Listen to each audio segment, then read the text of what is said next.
Hello everyone, আসসালামু আলাইকুম।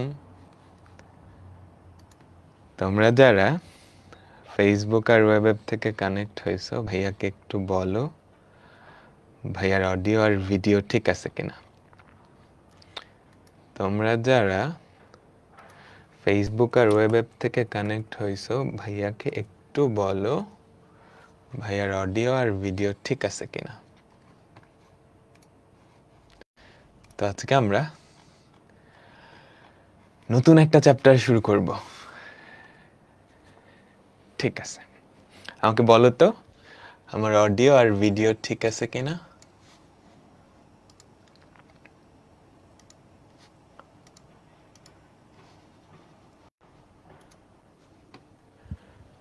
ঠিক আছে, সাউন্ড কি ঠিক আছে আমাকে বলো তো। ওকে, আজকে আমরা নতুন একটা চ্যাপ্টার শুরু করব। আমার জন্য নতুন একটা সাবজেক্টও। আমি এই প্রথম কাউকে আইসিটি পড়াচ্ছি, কাউকে প্রোগ্রামিং পড়াচ্ছি। তো আশা করি কোনো অসুবিধা হবে না, কারণ আমি নিজেও আসলে কম্পিউটার সায়েন্স অ্যান্ড ইঞ্জিনিয়ারিং এর ছাত্র। তো তো এই টপিকগুলো আমার খুব পরিচিত টপিক আর কি, আর নিজে তো পড়ে আসছি।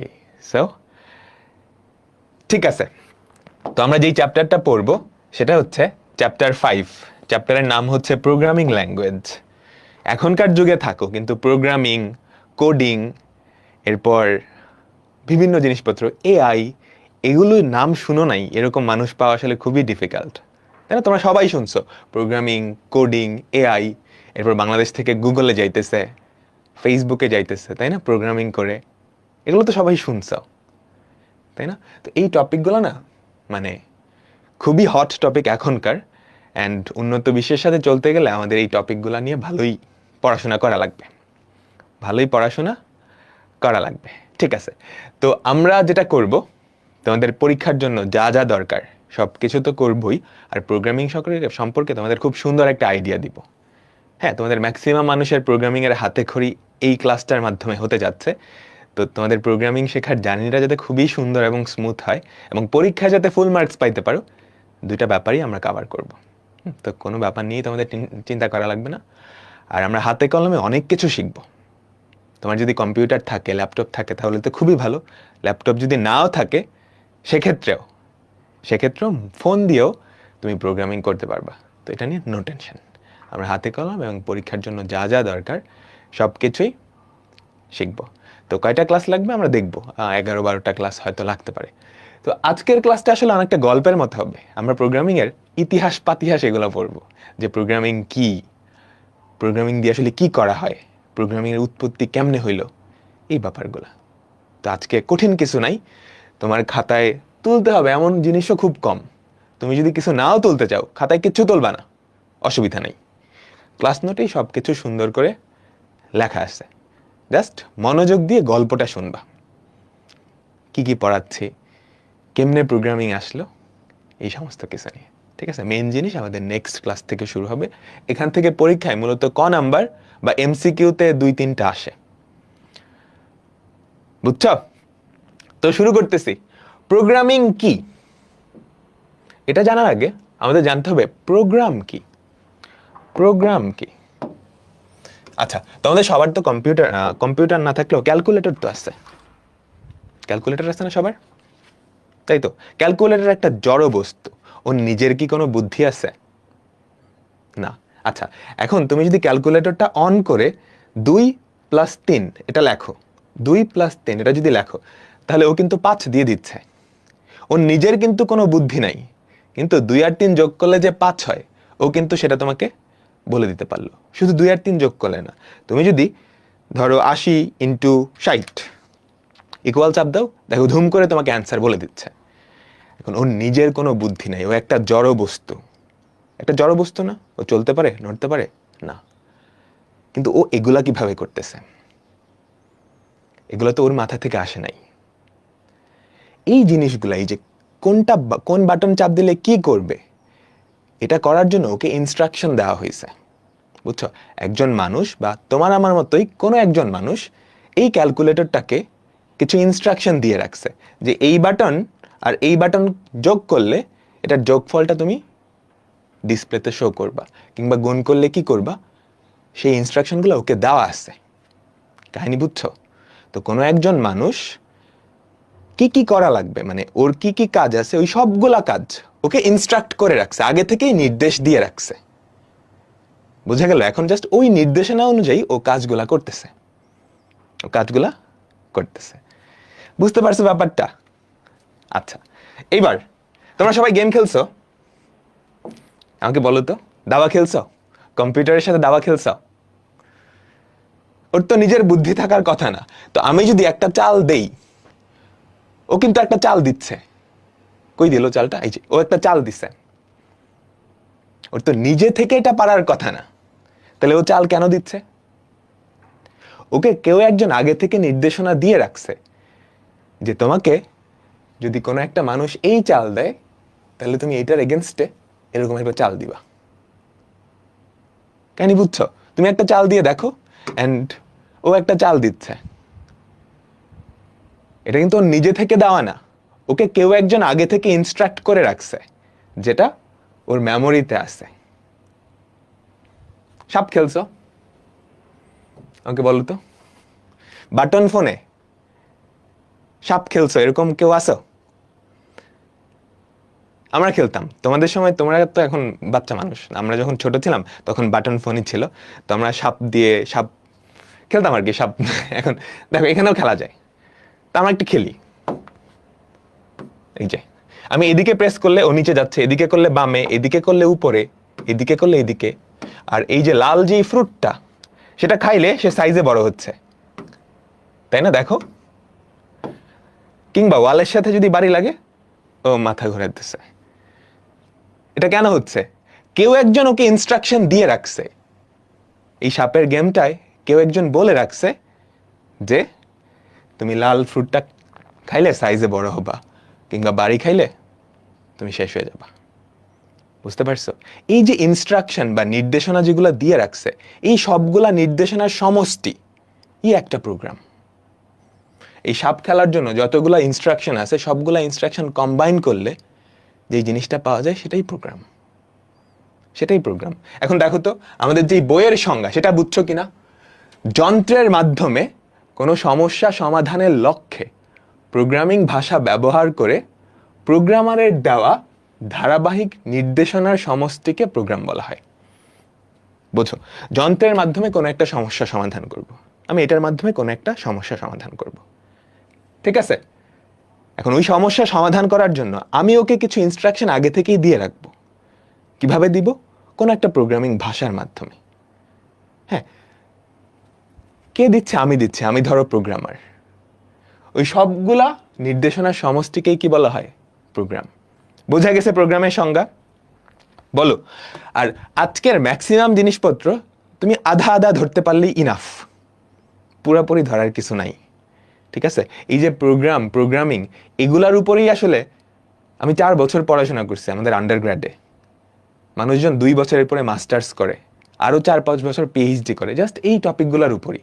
সেগুলো অনেক ডেপথের টপিক। আমি তোমাদের মোটামুটি উপর থেকে একটা ধারণা দেওয়ার চেষ্টা করব, তোমাদের কলেজের জন্য যতটুকু দরকার, ঠিক আছে? ইংলিশ ডেফিনেশনটা আরেকটু সুন্দর। দেখো, a program is a set of instructions written in a programming language that a computer can execute to perform a specific task. বুঝছো? কয়েকটা ইনস্ট্রাকশনের সমষ্টি, যেটা একটা কম্পিউটার বলতে যে কোনো যন্ত্র, আমরা এখন কম্পিউটার বলতে যে কোনো যন্ত্র বোঝাবো। একটা যন্ত্র এক্সিকিউট করতে পারে কোনো একটা নির্দিষ্ট কাজ করার জন্য। নির্দিষ্ট কাজটা কি হতে পারে? ক্যালকুলেটরের ক্ষেত্রে নির্দিষ্ট কাজটা কি? কোনো কিছু ক্যালকুলেট করা। গেম খেলার ক্ষেত্রে গেমটা খেলা। বুঝছো প্রোগ্রাম কি? তো এটা নিজের ভাষায় করে মনে রাখলেই হবে, পরীক্ষায় আসলে জাস্ট নিজের ভাষায় লিখে দিবা। প্রোগ্রাম কি আমরা বুঝছি। এখন প্রোগ্রামিং ল্যাঙ্গুয়েজটা কি? নামের শেষে কি আছে? ল্যাঙ্গুয়েজ, ভাষা। তার মানে এটা একটা ভাষা। ভাষার কাজ কি? কমিউনিকেট করা, যোগাযোগ করা। এই যে বাংলা দিয়ে আমি তোমাদের সাথে যোগাযোগ করতেছি, তাই না? তাই তো। এখন বাংলা বাদে ধরো আমরা তো অন্য ভাষা দিয়েও যোগাযোগ করতে পারতাম, ধরো চাইনিজ দিয়ে যোগাযোগ করতেছি, জাপানিজ দিয়ে যোগাযোগ করতেছি, তাই না? তাই তো। তো প্রোগ্রামিংও এমন একটা ভাষা যেটা দিয়ে তুমি কম্পিউটারের সাথে যোগাযোগ করবা। বুঝছো? কম্পিউটারের সাথে যোগাযোগ করে কম্পিউটারকে ইনস্ট্রাকশন দিবা। কি ইনস্ট্রাকশন দিবা? এটা একটা ছোটখাটো কম্পিউটার, কিন্তু এটার সাথে যোগাযোগ করে তুমি কিন্তু ইনস্ট্রাকশন দিয়ে রাখছো। এই বাটন আর এই বাটন প্রেস করে ইকুয়াল চাপ দিলে কি হবে সেটা যাতে ও নিজে থেকেই বের করে ফেলতে পারে, ওই ইনস্ট্রাকশন কিন্তু তুমি আগে থেকেই দিয়ে দিছো। বুঝছো? তুমি দাও নাই, ক্যাসিও কোম্পানির যেই প্রোগ্রামার আছে যারা এটার কোড করছে ওরা দিয়ে দিছে। বুঝতে পারলাম? তো এখানে কেতাবি সংজ্ঞাটা দেখো, যে সকল সংকেত বা নিয়ম মেনে কম্পিউটারকে আদেশ বা নির্দেশ প্রদান করে কোনো কাজ করানো হয় সেটাই হচ্ছে প্রোগ্রামিং ভাষা। মানে যেই ভাষা ব্যবহার করে তুমি কম্পিউটারের সাথে যোগাযোগ করো, ওকে কোনো আদেশ বা নির্দেশ দাও, সেটাকেই বলা হয় প্রোগ্রামিং ভাষা। ঠিক আছে? আচ্ছা, তো অনেক প্রোগ্রামিং ভাষা আছে, আমরা আস্তে আস্তে দেখবো, সবকিছুই দেখবো। C, C plus plus, Java, Python, এগুলো খুবই পপুলার প্রোগ্রামিং ল্যাঙ্গুয়েজ। হ্যাঁ, তোমরা হয়তো ভবিষ্যতে শিখবাও। আমরা সি প্রোগ্রামিং এটা শিখবো, এটা এই কোর্সে শিখবো। ঠিক আছে? আচ্ছা, কম্পিউটারের সাথে আমরা যোগাযোগ করব। হ্যাঁ, কম্পিউটারের সাথে যোগাযোগ করার জন্য কম্পিউটারের ভাষা কি সেটা আমাদের আগে জানা লাগবে না? তাই তো, তুমি একটা মানুষের সাথে, তুমি ধরো কোন এক জায়গায় গেছো, কোন জায়গায় গেছো তুমি জানো না, এখন একটা মানুষের সাথে দেখা হয়েছে, ওই মানুষের সাথে তুমি কমিউনিকেট করতে চাইতেছো, যোগাযোগ করতে চাইতেছো, সেটা জানার জন্য তোমার এটা জানা লাগবে না ওই মানুষটা কোন ভাষায় কথা বলে। ওই মানুষটা যদি বাংলায় কথা বলে তাহলে তো তোমার জন্য খুবই সুবিধা, বাংলা দিয়ে কমিউনিকেট করতে পারবে। এখন উনি যদি চাইনিজে কথা বলে তখন তো তুমি আর কমিউনিকেট করতে পারবে না, তাই না? তো কম্পিউটারের সাথে যোগাযোগ করার জন্য কম্পিউটার কোন ভাষাটা বুঝে সেটা আমাদের জানতে হবে। ওকে, তো কম্পিউটার নিজে যেই ভাষাটা বোঝে সেটাকে বলা হয় মেশিন ল্যাঙ্গুয়েজ। কম্পিউটার না, কম্পিউটার বলতে যন্ত্র। আমরা এখন থেকে কম্পিউটার মানে যে কোনো যন্ত্র। ঠিক আছে? কম্পিউটার মানে যে কোনো যন্ত্র। ক্যালকুলেটর একটা কম্পিউটার, তোমাদের মাইক্রো ওভেন যেগুলো আছে ওগুলো একটা কম্পিউটার। কম্পিউটার বলতে যে কোনো যন্ত্র। তো একটা যন্ত্র কি ভাষা বোঝে? যন্ত্র আসলে বাইনারি ভাষা বোঝে। তার মানে সে জাস্ট দুইটা জিনিস চিনে, 0 আর 1। এই দুইটা বাদে সে আর কিচ্ছু চিনে না। এখন ওর তো কোনো বুদ্ধি নাই, তাহলে ও 0 1 কেমনে চিনলো? আমাদের বুদ্ধি আছে, আমরা এই জন্য 0 1 চিনছি। ও তো 0 1ও চেনার কথা না, ও আসলে 0 আর 1ও চেনে না। ও চিনে জাস্ট দুইটা স্টেট। ও চিনে দুইটা স্টেট, হাই ভোল্টেজ আর লো ভোল্টেজ। তোমরা তো ভোল্টেজ কি জানো? জানো না? একটা যন্ত্র বা মেশিন, যে কোনো যন্ত্র বা মেশিন জাস্ট দুইটা জিনিস চেনে, একটা হচ্ছে লো ভোল্টেজ আর হাই ভোল্টেজ। ঠিক আছে?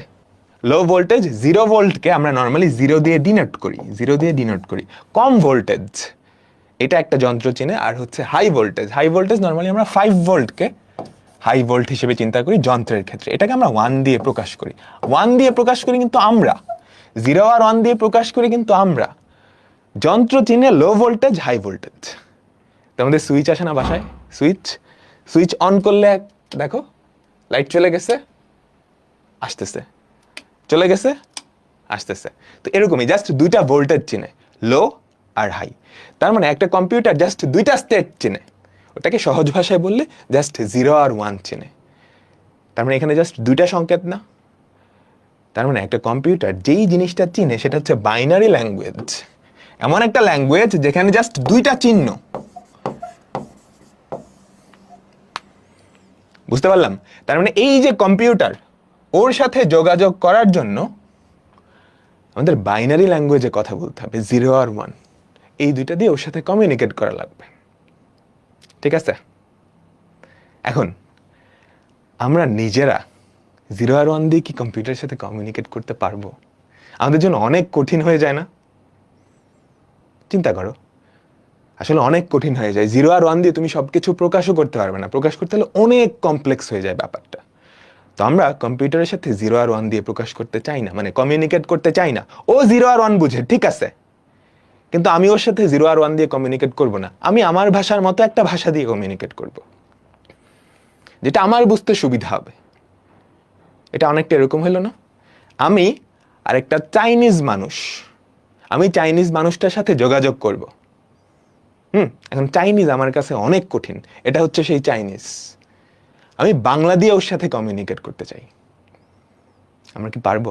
আমি যদি সরাসরি ওরা বাংলা বলি, বাংলা বুঝবেও? বুঝবে না, তাই তো? কিন্তু এরকম কাহিনী হইতে পারে না? আমি আরেকটা মানুষকে মাঝখানে দাঁড় করায় দিলাম, যে বাংলাও জানে, চাইনিজও জানে, যে বাংলাও জানে, চাইনিজও জানে। আমি ওকে বাংলাটা বললাম, ও চাইনিজে ট্রান্সলেট করে চাইনিজ মানুষটাকে বললো, তাহলেই তো কাজ হয়ে গেল, তাই না? তো আমরা এমন একটা কাজই করব, আমরা আমাদের নিজেদের বুঝতে সহজ এমন একটা ভাষায় প্রোগ্রামটা লিখব, তারপর সেটাকে একটা জিনিস দিয়ে ট্রান্সলেট করে নিব, অনুবাদ করে নিব, অনুবাদ করে এই ভাষায় কনভার্ট করে নিব। কাহিনী বুঝলাম? তো আমরা প্রোগ্রাম নর্মালি লিখি আমাদের নিজেদের যেই ভাষা, ওটার মতো একটা ভাষায়, যেটা বুঝতে সহজ। কোন ভাষায় আমরা আস্তে আস্তে দেখব। তোমাদের কিচ্ছু তোলার দরকার নাই, জাস্ট বুঝতে পারলেই হবে, কথাগুলো বোঝো, জাস্ট গল্পের মতো কথাগুলো বুঝলেই হবে। এখান থেকে জাস্ট এমসিকিউ আসবে, এই স্লাইডটা একবার রিভিশন দিলেই সব এমসিকিউ পারবা। আমরা নিজেদের ভাষার মতো করে একটা প্রোগ্রাম লিখলাম, এটাকে বলা হয় সোর্স ফাইল, এটাকে বলা হয় সোর্স ফাইল। এখন এই সোর্স ফাইল নিশ্চয়ই কম্পিউটার বুঝবে না, এটা আমরা বুঝি, আমাদের লেখাও সহজ, কিন্তু এটা কম্পিউটার বুঝবে না। কম্পিউটার বুঝে just low voltage, high voltage, মানে 0 আর 1। তার মানে এখন এটাকে কম্পিউটারকে বুঝাইতে হলে এই জিনিসটা কনভার্ট করে 0 আর 1-এ নিয়ে আসতে হবে না? তাই তো? তো এই জিনিসটাকে কনভার্ট করে 0 আর 1-এ যেই জিনিসটা নিয়ে আসে, সেটাকে বলা হয় কম্পাইলার বা অনুবাদক। এটা নিয়ে আমরা ডিটেলসে পড়বো। তাহলে আমরা প্রোগ্রাম 0 আর 1-এ লিখি না নর্মালি, আমরা একটা হাই লেভেল ল্যাঙ্গুয়েজ, যেটা আমাদের নিজেদের ভাষার মতো, ঠিক আছে, লিখি। লিখার পরে যেই ফাইলটা হয় সেটাকে বলা হয় সোর্স ফাইল, সেটাকে বলা হয় সোর্স ফাইল বা সোর্স প্রোগ্রাম, ঠিক আছে? এখন এই সোর্স ফাইলটা কম্পিউটার নিজে বোঝে না, ও বুঝতে পারে শুধুমাত্র 0 আর 1। তো এই সোর্স ফাইলটা তুমি যদি কম্পিউটারে চালাইতে চাও, তাহলে এটাকে 0 আর 1-এ কনভার্ট করতে হবে। এই কাজটা যে করে সেটাকেই বলা হয় আমাদের অনুবাদক, নর্মালি কম্পাইলার, ঠিক আছে? কম্পাইলার এই জিনিসটাকে কনভার্ট করে কিসে? মেশিন কোডে। মেশিন কোড কোন কোড বলো তো? একটু আগেই দেখে আসছি। মেশিন কোড বা মেশিন ল্যাঙ্গুয়েজ এমন একটা ল্যাঙ্গুয়েজ যেটা কম্পিউটার বোঝে, অর্থাৎ 0 আর 1-এ কনভার্ট করে, সেটাকে বলা হয় মেশিন কোড। মেশিন কোডও বলতে পারো, বা অবজেক্ট ফাইলও বলে, বা কি বলে? অবজেক্ট ফাইল বা মেশিন কোডও বলে, অবজেক্ট ফাইল বা মেশিন কোডও বলে। বুঝতে পারলাম? এখন এই যে সোর্স ফাইল কি দিয়ে লিখবো, আমরা আস্তে আস্তে ক্লিয়ার হবো সবকিছু। এই সোর্স ফাইল আমরা যেই ভাষাটা দিয়ে লিখবো সেটা আমরা সহজে বুঝতে পারি, কিন্তু কম্পিউটার বুঝতে পারে না, ঠিক আছে?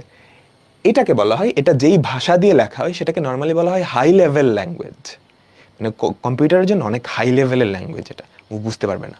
এটাকে বলা হয় হাই লেভেল ল্যাঙ্গুয়েজ। কম্পিউটারের জন্য এটা হাই লেভেল ল্যাঙ্গুয়েজ, ঠিক আছে, যেই ভাষাটা দিয়ে আমরা লিখি। আর ওকে যেটাই কনভার্ট করা হয় অবজেক্ট ফাইল, এটা তো সে বুঝতে পারে। এটা কি আমাদের মেশিন ল্যাঙ্গুয়েজে লেখা। এটা কোন ল্যাঙ্গুয়েজে লেখা? মেশিন ল্যাঙ্গুয়েজ, অর্থাৎ 0 আর 1-এ লেখা, ঠিক আছে? বোঝা তো গেল?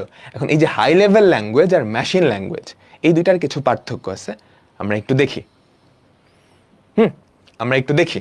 এই যে হাই লেভেল ল্যাঙ্গুয়েজ আর মেশিন ল্যাঙ্গুয়েজ, তাদের একটু পার্থক্য আছে, জাস্ট নিজেরা পড়ে নিলেই হবে। আমি একটু গো থ্রু করতেছি। মেশিন ল্যাঙ্গুয়েজ, এটা কম্পিউটার সরাসরি বুঝতে পারে।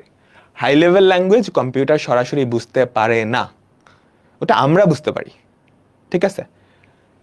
তারপর মেশিন ল্যাঙ্গুয়েজ যেহেতু কম্পিউটার বুঝতে পারে, এটা শুধুমাত্র 0 আর 1 দিয়ে লেখা না, তাই তো? এখন আমরা যদি মেশিন ল্যাঙ্গুয়েজ লিখতে চাই 0 আর 1 দিয়ে, এটা আমাদের জন্য অনেক কঠিন না? অনেক সময় সাপেক্ষ ব্যাপার হবে। ধরো আমি আর তুমি যদি চাইনিজ লিখতে যাই, পারবো? অনেক সময় সাপেক্ষ ব্যাপার না? কিন্তু হাই লেভেল ল্যাঙ্গুয়েজ আমরা যদি নিজেরা লিখি, আমাদের জন্য সহজ ব্যাপারটা, আমাদের জন্য সহজ। বুঝছো? এখন এখন ধরো তুমি হাই লেভেল ভাষায়, এই ভাষায় লিখলা, একটা ভুল হয়েছে, তুমি খুঁজে বের করতে পারবা খুব ইজিলি। তুমি বাংলায় লিখছো, খুব ইজিলি খুঁজে বের করতে পারবে না। এখন তুমি চিন্তা করো 0 আর 1 দিয়ে একটা প্রোগ্রাম লিখছো, কোনো একটা 1-এর জায়গায় 0 বসায় দিছো, তোমার ভুল খুঁজে বের করতে হলে অবস্থা খারাপ হয়ে যাবে না? তাই না? আচ্ছা, তাহলে মেশিন ল্যাঙ্গুয়েজে ভুল খোঁজাটা অনেক কঠিন, কিন্তু হাই লেভেল ল্যাঙ্গুয়েজে তুমি ভুল সহজেই খুঁজে বের করে ফেলতে পারবা। ঠিক আছে? মেশিন ল্যাঙ্গুয়েজে তুমি যদি কোড লেখো লেখো ওটা সরাসরি কম্পিউটারে চালাইতে পারবা, কারণ 0 আর 1 দিয়ে লেখা, কম্পিউটার তো 0 আর 1 বোঝে। তো মেশিন ল্যাঙ্গুয়েজ দিয়ে কোড লিখলে সেটা সরাসরি কম্পিউটারে চালাতে পারবা। কিন্তু হাই লেভেল ল্যাঙ্গুয়েজ দিয়ে তুমি যদি কোড লেখো সেটা সরাসরি চালাইতে পারবা না। সেটা চালানোর জন্য প্রথমত এইটাকে আমাদের কম্পাইলারের মাধ্যমে লো লেভেল ল্যাঙ্গুয়েজ বা মেশিন কোডে কনভার্ট করে নিতে হবে। ঠিক আছে? আচ্ছা, ঠিক আছে, এরপর কয়েকটা এক্সাম্পল দেওয়া আছে। আচ্ছা, মেশিন ভাষায় লিখিত প্রোগ্রামকে অবজেক্ট কোড বলে, এটা তো দেখে আসছি তাই না? সোর্স কোড বা সোর্স প্রোগ্রাম ছিল একটা, আরেকটা কি অবজেক্ট কোড, তাই না? এই যে দেখো, আমাদের সোর্স ফাইল ছিল, এটা অবজেক্ট ফাইল। সোর্স ফাইলের জায়গায় তুমি সোর্স কোডও বলতে পারো, অবজেক্ট কোডও লিখতে পারো। ঠিক আছে? মেশিন ভাষায় তুমি যদি একটা প্রোগ্রাম লেখো সেটাকে বলা হবে অবজেক্ট প্রোগ্রাম, আর যদি হাই লেভেল ভাষায় লেখো তাহলে এটাকে বলা হয় সোর্স প্রোগ্রাম। ঠিক আছে? এরপর এক্সাম্পল দেওয়া আছে। মেশিন ভাষা হচ্ছে বাইনারি, বুঝতে পারতো, শুধুমাত্র 0 আর 1 দিয়ে লিখতে হবে, শুধুমাত্র 0 আর 1 দিয়ে লিখতে হবে। আর হাই লেভেল ল্যাঙ্গুয়েজের অনেকগুলো এক্সাম্পল আছে, C plus plus, C BASIC, এগুলো নিয়ে আমরা পরে ডিসকাস করব, এগুলো নিয়ে আমরা পরে ডিসকাস করব। ঠিক আছে? এরপর আরো 3টা, এগুলো আমি বলে দিছি আগেই, এগুলো আমরা বলে দিছি আগেই। আচ্ছা, সবার লাস্টের পয়েন্টটা, এখানে একটা কথা আছে ডিবাগ, এখানে একটা কথা আছে ডিবাগ। ডিবাগ মানে কি? তোমরা বাগ এই কথাটা শুনছো? বাগ মানে হচ্ছে পোকা, একটু ডিকশনারিতে সার্চ দিও, বাগ মানে হচ্ছে পোকা। হ্যাঁ, ডিবাগ মানে হচ্ছে পোকা দূর করা, ডিবাগ মানে হচ্ছে পোকা দূর করা। এখন কম্পিউটারে তুমি যখন কোড লিখবা, কোডে কোনো ভুল থাকলে সেটাকে বলা হয় বাগ, ওই ভুলটা দূর করার উপায় হচ্ছে ডিবাগ। ঠিক আছে? আচ্ছা, এখন মেশিন কোডে তুমি যদি 0 আর 1 দিয়ে প্রোগ্রাম লেখো, ধরো তুমি নিজে লিখছো 0 আর 1 দিয়ে একটা প্রোগ্রাম, একটা ভুল হয়ে গেছে, একটা 1-এর জায়গায় 0 বসায় দিছো, ওইটা ডিবাগ করা, ওইটা খুঁজে বাইর করতে হলে তোমার খবর হয়ে যাবে না? বুঝছো? 0 আর 1 দিয়ে প্রোগ্রাম কিন্তু অনেক বড় বড় হয়। ধরো 1 কোটি লাইন তুমি লিখছো, ধরো সবাই মিলে লিখছে, বা 1 কোটি না, 1000 লাইনই লিখছে 0 আর 1 দিয়ে, একটা 1-এর জায়গায় 0 বসায় দিছে, ওইটা খুঁজে বাইর করতে ওর ওর জিন্দগি খতম হয়ে যাবে। তো ডিবাগ করা কি কঠিন, কিন্তু তুমি যদি হাই লেভেল প্রোগ্রামিং এ লেখো সেক্ষেত্রে তোমার ভাষার মতো, ইংরেজি ভাষার মতো একটা ভাষাই তুমি কি করতেছো, কোড করতেছো। আমাদের ডিবাগ করা কি সহজ, আমাদের ডিবাগ করাটা কি সহজ। বুঝতে পারলাম? ঠিক আছে, ঠিক আছে। এখন প্রোগ্রামিং তো একটা ভাষা, একটা ভাষা তো ধুম করেই উৎপত্তি হয়ে যায় না, হয়? তুমি চিন্তা করো, আমরা বাংলায় কথা বলি না, বাংলা কি ধুম করেই চলে আসছে? অনেক বছরের পরিবর্তন করে করে তারপর বাংলাটা আসছে। বাংলার উৎপত্তি কোথা থেকে? ব্রাহ্মী লিপি বলে একটা ভাষা ছিল, তোমাদের মনে আছে?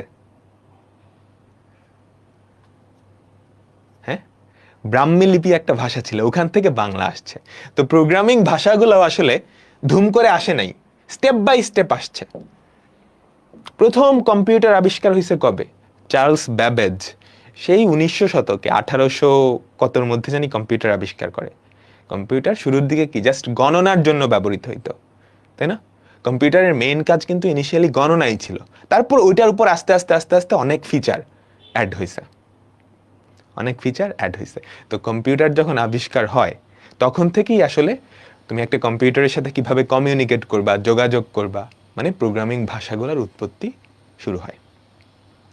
সর্বপ্রথম কম্পিউটারের সাথে যেভাবে কমিউনিকেট করা হইতো সেটা হচ্ছে মেশিন ভাষা বা 0 আর 1 দিয়ে। মানে সর্বপ্রথম একটা কম্পিউটার জাস্ট বানাইছো, এখন ও যেহেতু জাস্ট 0 আর 1 দিয়ে বুঝে কম্পিউটারটা, আমি ওর সাথে 0 আর 1 দিয়েই কমিউনিকেট করি না। তার মানে সর্বপ্রথম কম্পিউটারের সাথে যেভাবে কমিউনিকেট করা হয়েছে সেটা হচ্ছে 0 আর 1 দিয়ে। এখন 0 আর 1 দিয়ে যে কোড লেখা হয় সেটাকে কি মেশিন কোড বা মেশিন ল্যাঙ্গুয়েজ দিয়ে কোডটা বলে, তাই না? তাহলে আমাদের সর্বপ্রথম যেই প্রোগ্রামিং ভাষা সেটা কি মেশিন ল্যাঙ্গুয়েজ। সেটা কি মেশিন ল্যাঙ্গুয়েজ। এটা শুধুমাত্র এগুলো লেখার দরকার নাই, নোট করা আছে, তুমি জাস্ট বোঝো। 0 আর 1 দিয়ে ফার্স্টে লেখা হইতো, এটা দিয়ে আমরা কম্পিউটারের সাথে কমিউনিকেট করতাম। তারপর মানুষজন আস্তে আস্তে বুঝলো যে 0 আর 1 দিয়ে কমিউনিকেট করা আসলে এত সহজ না। ইনিশিয়ালি তো কম্পিউটার শুধুমাত্র যোগ বিয়োগ মানে গুণ ভাগ এগুলোর জন্য হইতো। পরে যখন কম্পিউটারের কাজ বাড়তেছে, 0 আর 1 দিয়ে কমিউনিকেট করতে গেলে খবর হয়ে যাইতেছে। তারপর মানুষজন ওই প্রোগ্রামিং ভাষাটা আস্তে আস্তে আপগ্রেড করা শুরু করলো, যাতে করে আমাদের নিজেদের সুবিধা হয়। ঠিক আছে, তারপর সেকেন্ড জেনারেশনের ভাষা আসলো। সেকেন্ড জেনারেশনের ভাষাকে বলা হয় অ্যাসেম্বলি ল্যাঙ্গুয়েজ। এটা মেশিন কোড না, এটা 0 আর 1 দিয়ে লেখা হয় না, এটা ইংরেজি দিয়ে লেখা হয়। এটার থেকে সহজ। তারপর এটাকে আরো সহজ করার জন্য তৃতীয় জেনারেশনের ভাষা আসছে, সেটাকে আরো সহজ করার জন্য চতুর্থ জেনারেশনের ভাষা। আস্তে আস্তে কি ইভলভ হচ্ছে, বিবর্তন হচ্ছে ভাষাটার, এমন ভাবে হচ্ছে যাতে আমাদের জন্য সুবিধা হয়। এবং সবার লাস্টে গিয়ে যেটা আসে সেটা হচ্ছে ফিফথ জেনারেশন বা পঞ্চম প্রজন্ম। কম্পিউটার প্রোগ্রামিং যেই ল্যাঙ্গুয়েজ তার 5টা জেনারেশন আছে। আমরা এগুলো নিয়ে ডিটেলসে কথা বলবো। এখনই তোলার দরকার নেই। তো আমাদের প্রথম জেনারেশন, এই জেনারেশন ল্যাঙ্গুয়েজটা কি মেশিন ল্যাঙ্গুয়েজ। তখন কম্পিউটার জাস্ট আবিষ্কার হয়েছে। এখন কম্পিউটারের সাথে কমিউনিকেট করার জন্য আমরা জাস্ট 0 আর 1 ব্যবহার করে ওর সাথে কমিউনিকেট করব। ঠিক আছে, কম্পিউটারের মেশিনের নিজস্ব ভাষাকে মেশিন ভাষা বা নিম্ন স্তরের ভাষা বলা হয়। এটা দেখি জাস্ট 0 আর 1 এই দুইটা দিয়ে আমরা কমিউনিকেট করি। আচ্ছা, কম্পিউটারের প্রোগ্রামিং ল্যাঙ্গুয়েজ পড়তেছি, তো একটা বেসিক কম্পিউটার, একদম ফান্ডামেন্টাল, সবচেয়ে সহজ সরলতম যেই কম্পিউটার সেটার স্ট্রাকচারটা আমাদের দেখা উচিত। আমরা একটু দেখি। সবচেয়ে সহজ সিম্পলেস্ট যেই কম্পিউটার, ওই কম্পিউটারের আমরা স্ট্রাকচারটা দেখব। একটা সিম্পলেস্ট কম্পিউটার জাস্ট যোগ বিয়োগ গুণ ভাগ এগুলা করতে পারে, আর কিচ্ছু না। যোগ বিয়োগ গুণ ভাগ এগুলা করতে পারে, আর কিচ্ছু না। তো সবচেয়ে সরল কম্পিউটার কি থাকবে? আমি এখানে একটা বক্স আঁকালাম, এদিকে একটা বক্স দিলাম, এই সাইডটায় আরেকটা বক্স দিলাম। এটা আঁকাও সবাই, ঠিক আছে? এইটা হচ্ছে আমাদের কম্পিউটারের মেইন স্ট্রাকচারটা। এই কম্পিউটারে আমরা ইনপুট দিব কিছু যন্ত্রের মাধ্যমে, ওগুলোকে ইনপুট ডিভাইস বলে। তোমরা কিবোর্ড মাউস এগুলো দিয়ে ইনপুট দাও না কম্পিউটারে, কিছু ইনপুট ডিভাইস আছে। এটা হচ্ছে আমাদের মেইন কম্পিউটার। ইনপুট দিবা, কম্পিউটারে ক্যালকুলেট হবে, আউটপুটটা কি সে কিছু আউটপুট ডিভাইসে দেখাবে। তো এখানে ধরো আমাদের সেই আউটপুটটা সে যেটা শো করবে। ঠিক আছে, তুমি ইনপুট দিচ্ছ, ভেতরে ক্যালকুলেশন হচ্ছে, আউটপুট দেখাচ্ছে। তো মেইন কাজটা ভেতরে হচ্ছে। আচ্ছা, এখন তুমি যে ইনপুট দিচ্ছ ওগুলা তো ওকে স্টোর করা লাগবে, নাহলে তো ভুলে যাবে, তাই না? স্টোর করা লাগবে, মনে রাখা লাগবে। ও মনে রাখার জন্য যেই জিনিসটা ব্যবহার করে সেটাকে বলা হয় মেমোরি। তো কম্পিউটারের একটা মেমোরি থাকে। এই হচ্ছে আমাদের কম্পিউটারের মেমোরি। মেমোরি কি দিয়ে তৈরি হয় তোমরা 3rd চ্যাপ্টারে পড়ছো, দেখবো। আচ্ছা, মেমোরিতে কি যেগুলা ইনপুট দিচ্ছ ওগুলা স্টোর হয়। এইবার তুমি যে ইনপুট দিছো ওগুলা তো ক্যালকুলেশন করা লাগবে, তাই না? এই যে ক্যালকুলেটরে চাপ দিছো 2 + 3, দুটো সংখ্যা যোগ করা লাগছে। এই যে যোগের কাজটা সে কে করবে? যোগের কাজটা যে করবে ওকে বলা হয় ALU, আলু। ALU, এটাকে প্রসেসরও বলতে পারো, আলু। এটার ফুল ফর্ম হচ্ছে এই ফুল ফর্ম ভুলে গেছি, অ্যালজেব্রিক অ্যান্ড লজিক্যাল ইউনিট। এ হচ্ছে যোগ বিয়োগ গুণ ভাগের কাজটা করে, ঠিক আছে? অ্যালজেব্রিক না অ্যালগরিদমিক কিছু একটা হবে, অ্যালজেব্রিক অ্যান্ড লজিক্যাল ইউনিট। সে দুইটা সংখ্যার যোগ বিয়োগ গুণ ভাগ এই কাজকর্মগুলো করে। আর সবগুলাকে একসাথে কম্বাইন করার জন্য আরেকটা জিনিস থাকে, এটাকে বলা হয় কন্ট্রোল ইউনিট। এটাকে কি বলে? Control unit. এবার আমরা দেখি কাজগুলা কিভাবে হয়। তার আগে মেমোরি কি দিয়ে গঠিত হয়? তোমরা রেজিস্টার পড়ছো? আচ্ছা, অ্যারিথমেটিক অ্যান্ড লজিক্যাল ইউনিট, সুন্দর, আমি ভুলে গেছিলাম। এটা হচ্ছে অ্যারিথমেটিক, দেখছো সর্বনাশ, অ্যারিথমেটিক অ্যান্ড লজিক্যাল ইউনিট। এটা আমরা নিজের হাতে বানাইছি। আমরা যখন কম্পিউটার সায়েন্সে পড়ি বুয়েটে থার্ড ইয়ারে আমাদের একটা কোর্স ছিল এই কম্পিউটার আর্কিটেকচারের উপর, কম্পিউটারের ডিজাইনের উপর। আমরা এই জিনিসটা নিজের হাতে বানাইছি, রাতের পর রাত মানে জায়গা থাকা লাগছে, এই অবস্থা। আমরা হলে বসে সব মানে এক একটা গ্রুপ থাকতো, 4 জনের একটা গ্রুপ, আমরা সব গ্রুপ মেম্বার মিলে 2-3 রাত জাগনা থেকে তারপর এটা ডিজাইন করছিলাম। এটা যেই প্যারা দিছে, অ্যারিথমেটিক অ্যান্ড লজিক্যাল ইউনিট। আচ্ছা, মেমোরি কি দিয়ে তৈরি হয়? তোমরা রেজিস্টার পড়ছো না? সবার লাস্টের ক্লাসে পড়াইছে। মেমোরি আসলে রেজিস্টার দিয়ে তৈরি। মেমোরিতে আসলে অনেকগুলা রেজিস্টার থাকে, অনেকগুলা, একটা দুইটা না, বিলিয়ন্স অফ বিলিয়ন্স কি থাকে? রেজিস্টার থাকে। তো আপাতত আমরা চিন্তা করি জাস্ট কয়েকটা রেজিস্টার আছে, আমাদের সবচেয়ে সিম্পলেস্ট। তো এটা ধরো আমরা 1920 সালে কম্পিউটার বানাইতেছি, এখানে অনেকগুলা রেজিস্টার আছে। আর ALU, arithmetic and logical unit, এখানে কি আছে? যোগ বিয়োগ গুণ করার জন্য যা লাগে, ফুল অ্যাডার থাকতে পারে, বা ফুল অ্যাডারকে মডিফাই করে। তোমরা ফুল অ্যাডার পড়ছো না? দুইটা সংখ্যা যোগ করার গুণ করারও এরকম আছে। তো ALU হচ্ছে এরকম একটা জিনিস যেখানে দুইটা সংখ্যা তুমি যোগ বিয়োগ গুণ ভাগ এগুলা করতে পারো। এই হচ্ছে আমাদের একটা সিম্পল কম্পিউটার। এটা কিভাবে কাজ করবে? তুমি ধরো দুইটা সংখ্যা যোগ করবা, 2 আর 3 যোগ করবা। তো এটা কিভাবে করবে? তুমি ইনপুটে ফার্স্টে 2 দিবা, এটা কন্ট্রোল ইউনিটের মাধ্যমে মেমোরিতে চলে যাবে, বুঝছো? মেমোরিতে গিয়ে কোনো একটা জায়গায় ধরো স্টোর হলো, 2 তো স্টোর হবে না, বাইনারিটা স্টোর হবে, তুমি ইনপুটও বাইনারি দিয়ে দিবা। এরপর তুমি কি করবা? 3টাও ইনপুট যাবে, ইনপুট গেল, ইনপুট গিয়ে সে ধরো এখানে থাকলো, মেমোরিতে স্টোর হইলো। তারপর তুমি যখনই প্লাসটা দিবা, প্লাস অপারেশনটা, তুমি 2 + 3 দিচ্ছ, ও প্লাসটা নিয়ে বুঝতে পারছো এখন এই দুইটা সংখ্যা কি করতে হবে? যোগ করতে হবে। তো কন্ট্রোল ইউনিটটা যেটা করবে, মেমোরি থেকে ওই দুইটা সংখ্যা এখান থেকে আনবে, এনে ALU-তে পাঠিয়ে দিবে। 2 আর 3 এখানে ঢুকলো, এই দুইটা সংখ্যা এবার এখানে যোগ হবে। যোগ হওয়ার পর সেটা আবার কন্ট্রোল ইউনিটের কাছে ব্যাক করবে, 3 আর 2 5, ঠিক আছে? কন্ট্রোল ইউনিট তারপর তাকে কি আউটপুটে পাঠিয়ে দিতে পারে, বা মেমোরিতেও স্টোর করে রাখতে পারে। কাহিনী বোঝা গেছে? দুটা সংখ্যার যোগের অপারেশনের জন্য কি হয়? তুমি ফার্স্টে দুটা সংখ্যা ইনপুট দিবা, এই দুটা সংখ্যা কম্পিউটার তার মেমোরিতে স্টোর করবে। যখনই সে বুঝবে যে প্লাস অপারেশন হচ্ছে, ওই দুটা সংখ্যাকে নিয়ে সে ALU-তে পাঠাবে।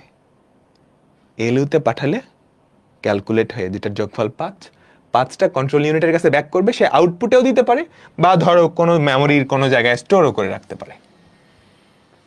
এটা হচ্ছে একটা কম্পিউটারের বেসিক অপারেশন। সবাই কি বুঝছো? কন্ট্রোল ইউনিট কি সেন্ট্রাল প্রসেসিং ইউনিট? এই পুরাটাকে মিলে আসলে CPU বলতে পারো, বুঝছো? এই পুরাটা সেন্ট্রাল প্রসেসিং ইউনিট, এই পুরাটা মিলে। আচ্ছা, এবার এটা তো মেশিনের স্ট্রাকচার দেখা গেল। এবার আমরা এটার সাথে কমিউনিকেট করব মেশিন ল্যাঙ্গুয়েজ দিয়ে। আমাদের ফার্স্ট জেনারেশন ল্যাঙ্গুয়েজ কি? Machine language. তো এটা দিয়ে কিভাবে কমিউনিকেট করব? ধরো এটা একটা কমান্ড, একটা ইনস্ট্রাকশন, জাস্ট একটা ইনস্ট্রাকশন। কি ইনস্ট্রাকশন? দুইটা সংখ্যা যোগ করার ইনস্ট্রাকশন। লিখো না, জাস্ট দুইটা সংখ্যা যোগ করার ইনস্ট্রাকশন হচ্ছে এইটা। একটা প্রোগ্রাম কিন্তু জাস্ট এরকম একটা ইনস্ট্রাকশন দিয়ে তৈরি হয় না, এরকম কোটি কোটি ইনস্ট্রাকশন দিয়ে তৈরি হয়, লক্ষ লক্ষ ইনস্ট্রাকশন দিয়ে তৈরি হয়। এখানে আমাদের জাস্ট একটা ইনস্ট্রাকশন কি বলতেছে, এই ইনস্ট্রাকশনটা বলতেছে দুইটা সংখ্যা যোগ করা। দেখো এখানে তিনটা পার্ট আছে। প্রথম পার্টটা, এটা হচ্ছে আমাদের দ্বিতীয় পার্ট, এটা হচ্ছে আমাদের দ্বিতীয় পার্ট, আর এর পরেরটা হচ্ছে তৃতীয় পার্ট। এখন এই তিনটা পার্ট কি বোঝাচ্ছে আমি তোমাকে বলতেছি। প্রথম পার্টটা বোঝাচ্ছে একটা যোগ অপারেশন হবে, একটা যোগ অপারেশন হবে। কেমনে বোঝাচ্ছে? আমি এই যে কম্পিউটারটা, এটা এভাবেই ডিজাইন করছি, যদি পরপর অনেকগুলা শূন্য, এখানে কয়টা শূন্য, কই গেল, একটা দুইটা তিনটা চারটা পাঁচটা ছয়টা সাতটা আটটা, পরপর যদি 8টা শূন্য হয় তাহলে এটা যোগ বুঝাবে। আমি এই কম্পিউটারটা এমন ভাবেই ডিজাইন করছি, যদি পরপর 8টা শূন্য আসে এটা বোঝাবে একটা যোগ হচ্ছে, এটা যোগ হচ্ছে। ঠিক আছে? তারপরেরটা, এইটা একটা রেজিস্টারের অ্যাড্রেস বোঝায়, মানে একটা সংখ্যা বোঝায়। এটা ধরো এই রেজিস্টারকে চিনায় দিচ্ছে যে এটা এটা। এর পরেরটা, এটাও আরেকটা রেজিস্টারের অ্যাড্রেস, আরেকটা রেজিস্টারের অ্যাড্রেস, মানে ওই যে মেমোরির একটা অ্যাড্রেস, এই যে এইটা, এই অ্যাড্রেসটা, এই যে এটা, এটার অ্যাড্রেস, এটার অ্যাড্রেস। তো এই কমান্ডটা দিয়ে বুঝাইতেছে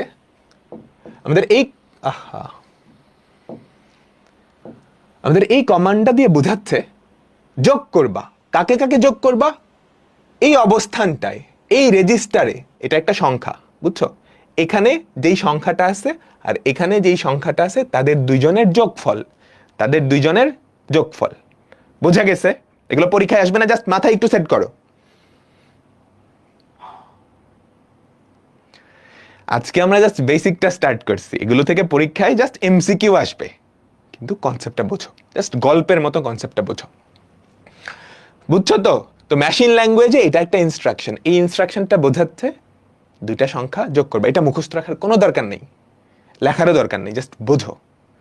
তো এটা দিয়ে ব্যাপারটা অনেক কঠিন না। যোগের জন্য এটা লিখতে হবে, এখন ধরো বিয়োগের জন্য এরকম আরেকটা কোড আছে 0000001, ধরো গুণের জন্য একটা কোড আছে, ভাগের জন্য একটা কোড আছে। তাহলে যোগ বিয়োগ গুণ ভাগের মতো সহজ অপারেশন করতে গিয়ে মেশিন ল্যাঙ্গুয়েজে আমাদের একদম অবস্থা খারাপ হয়ে যেতেছে না?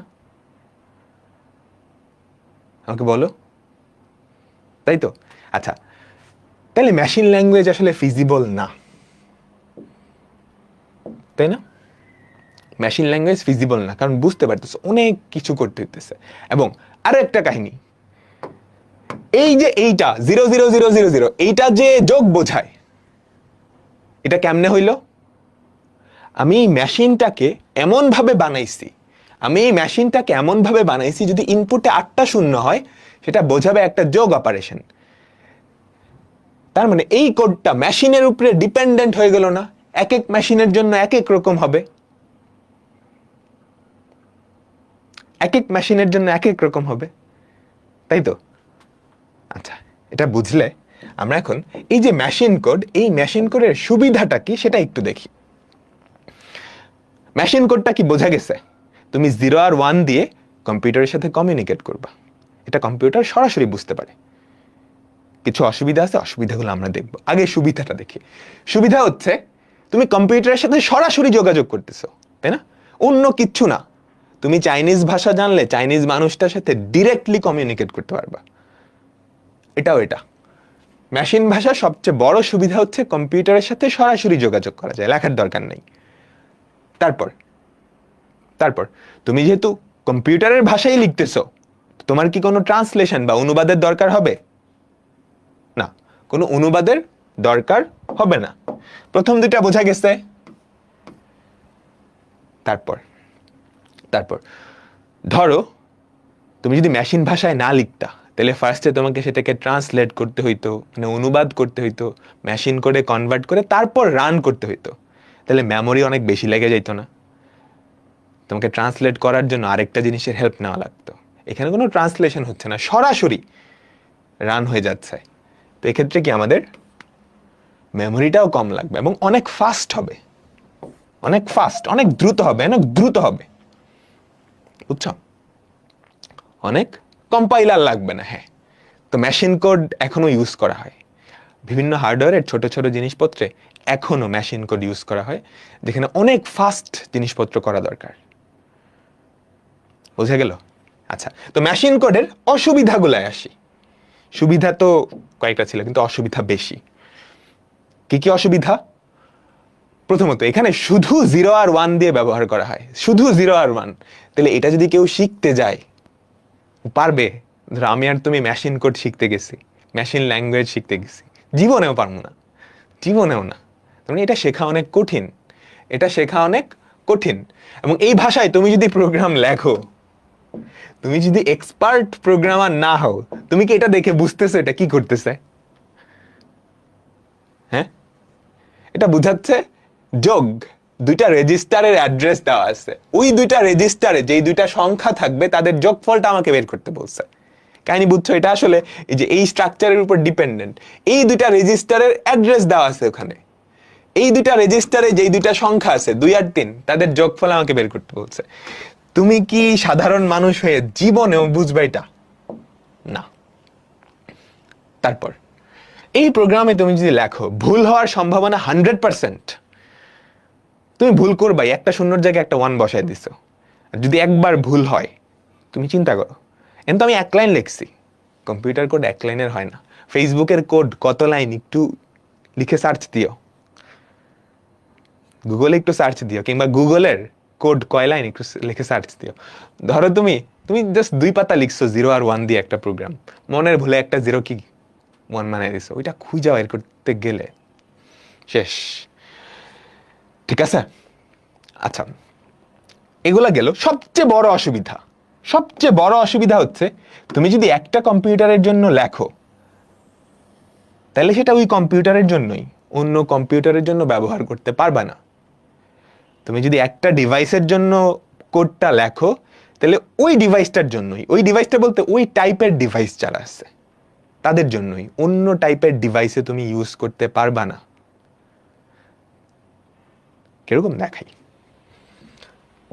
দেখো তো, আমাদের মেশিন কোডে প্রথম যেটা ছিল, এটা দিয়ে কি বোঝায়? যোগ করব না বিয়োগ করব?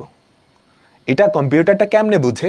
আমি কম্পিউটারটাকে এমন ভাবে বানাইছি, ডিজাইন করছি, যাতে করে এতগুলা 0 আসলে সে বুঝে যোগ। তার মানে কম্পিউটারের যে আর্কিটেকচার বা কম্পিউটারের যে গঠন, সেটার উপরে সে ডিপেন্ডেন্ট হয়ে গেল না, নির্ভর করতেছে না। তো অন্য আরেকটা কম্পিউটার যদি আমি একটু অন্যভাবে ডিজাইন করি, তাইলে ওটার জন্য কি এটা আর চালাইতে পারবা?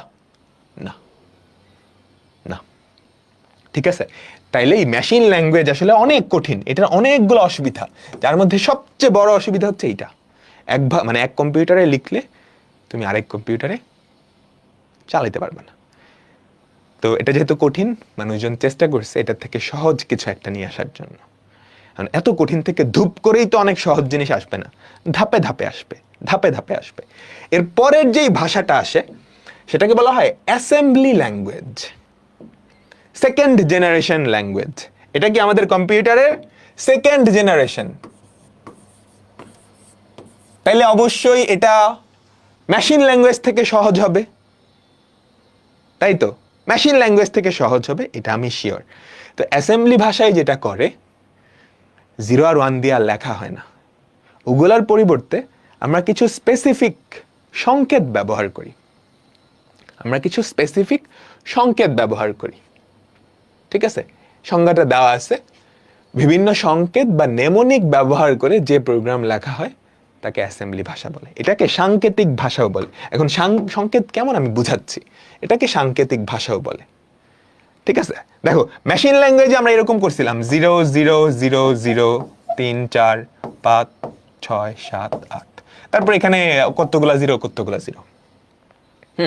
এই এই এই এতগুলা 0, এটা কি বোঝাচ্ছিল? একটা যোগ।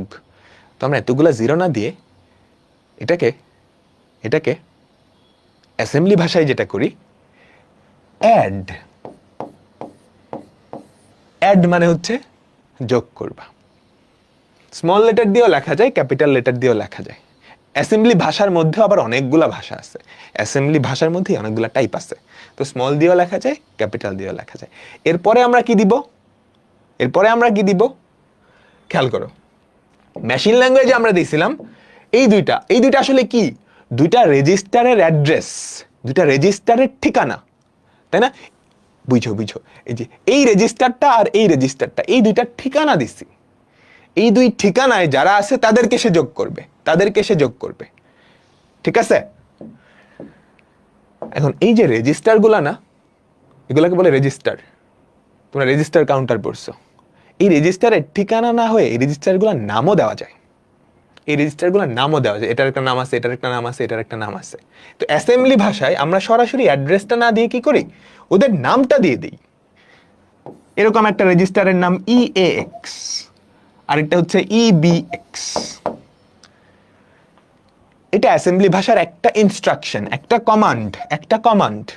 এই কমান্ডটা কি বলতেছে, EAX এই রেজিস্টারটা, এখানে একটা সংখ্যা থাকতে পারে, এই রেজিস্টারটায় আর এই রেজিস্টারটায় যেই সংখ্যা আছে তাদের যোগফল তুমি আমাকে বের করে দাও।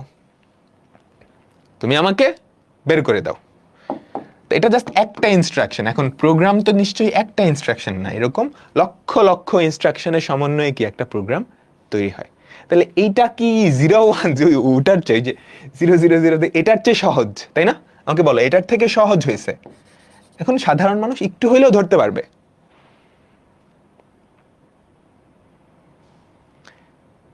ঠিক আছে? আমাকে বলো, তাই না? ঠিক আছে, তাইলে অ্যাসেম্বলি ভাষায় একটু সহজ হইল, 0 আর 1 দিয়ে লেখা লাগতেছে না। একটা ঝামেলা হয়ে গেছে। কি ঝামেলা বলো তো? এই যে অ্যাসেম্বলি ভাষাটা তুমি লিখতেছো, এই ভাষা কি কম্পিউটার সরাসরি বুঝবে? না। এই যে এটা কম্পিউটার সরাসরি বুঝবে? কম্পিউটার তো শুধু 0 আর 1 বুঝে। তাহলে এটা কম্পিউটার সরাসরি বুঝবে না। এটা কম্পিউটারকে বোঝানোর জন্য আমার কি করতে হবে, এটাকে মেশিন ভাষায় কনভার্ট করতে হবে। কি দিয়ে কনভার্ট করব? কম্পাইলার লাগবে। অ্যাসেম্বলি ভাষাকে কনভার্ট করার জন্য যেই জিনিসটা লাগে সেটাকে অ্যাসেম্বলার বলা হয়। সেটাকে কি বলা হয়? অ্যাসেম্বলার। অ্যাভেঞ্জার্স অ্যাসেম্বল বলে না, অ্যাসেম্বলার। বুঝছো? অ্যাসেম্বলি ভাষাকে মেশিন ভাষায় কনভার্ট করার জন্য যেই জিনিসটা ব্যবহার করা হয়, এই জিনিসটা নিজেও না একটা প্রোগ্রাম, এই জিনিসটা নিজেও না একটা কম্পিউটার প্রোগ্রাম। যে জিনিসটা ব্যবহার করা হয় সেটাকে বলা হয় অ্যাসেম্বলার। আচ্ছা, এখন একটু মনোযোগ দাও। আমাদের অ্যাসেম্বলি ভাষায় এটা একটা ইনস্ট্রাকশন না? অ্যাসেম্বলি ভাষায় প্রত্যেকটা ইনস্ট্রাকশন একটা স্ট্রাকচার থাকে। অ্যাসেম্বলি ভাষায় প্রত্যেকটা ইনস্ট্রাকশনের একটা স্ট্রাকচার থাকে। ওই স্ট্রাকচারটা এখানে দেওয়া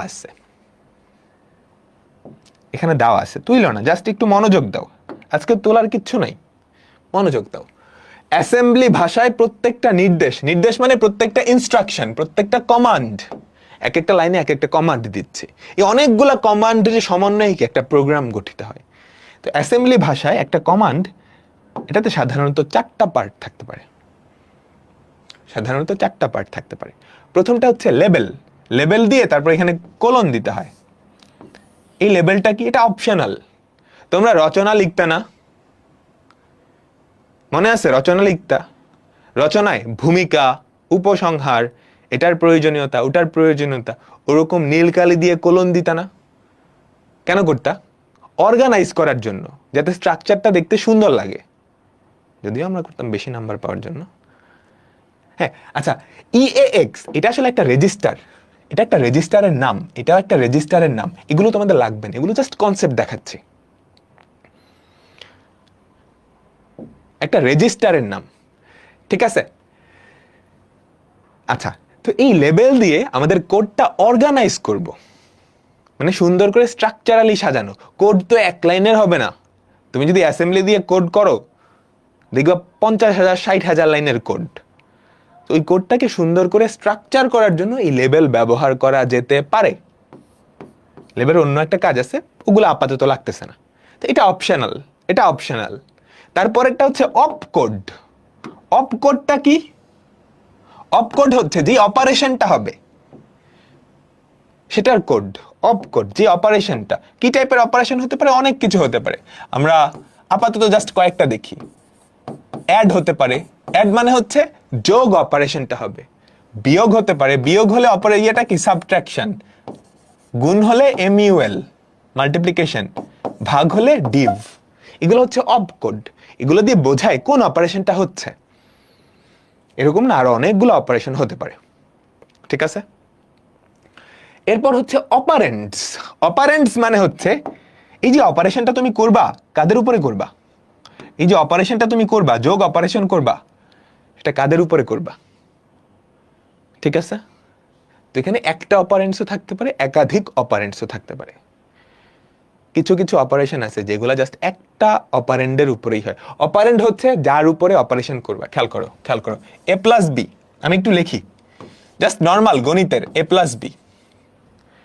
এখানে এইটা হচ্ছে আমাদের অপারেশনটা, এটার অপকোড কি অ্যাড, আর এই যে এ আর বি এই দুইটা হচ্ছে অপারেন্টস, এই দুইটা হচ্ছে অপারেন্টস আমাদের নর্মাল ম্যাথমেটিক্সে।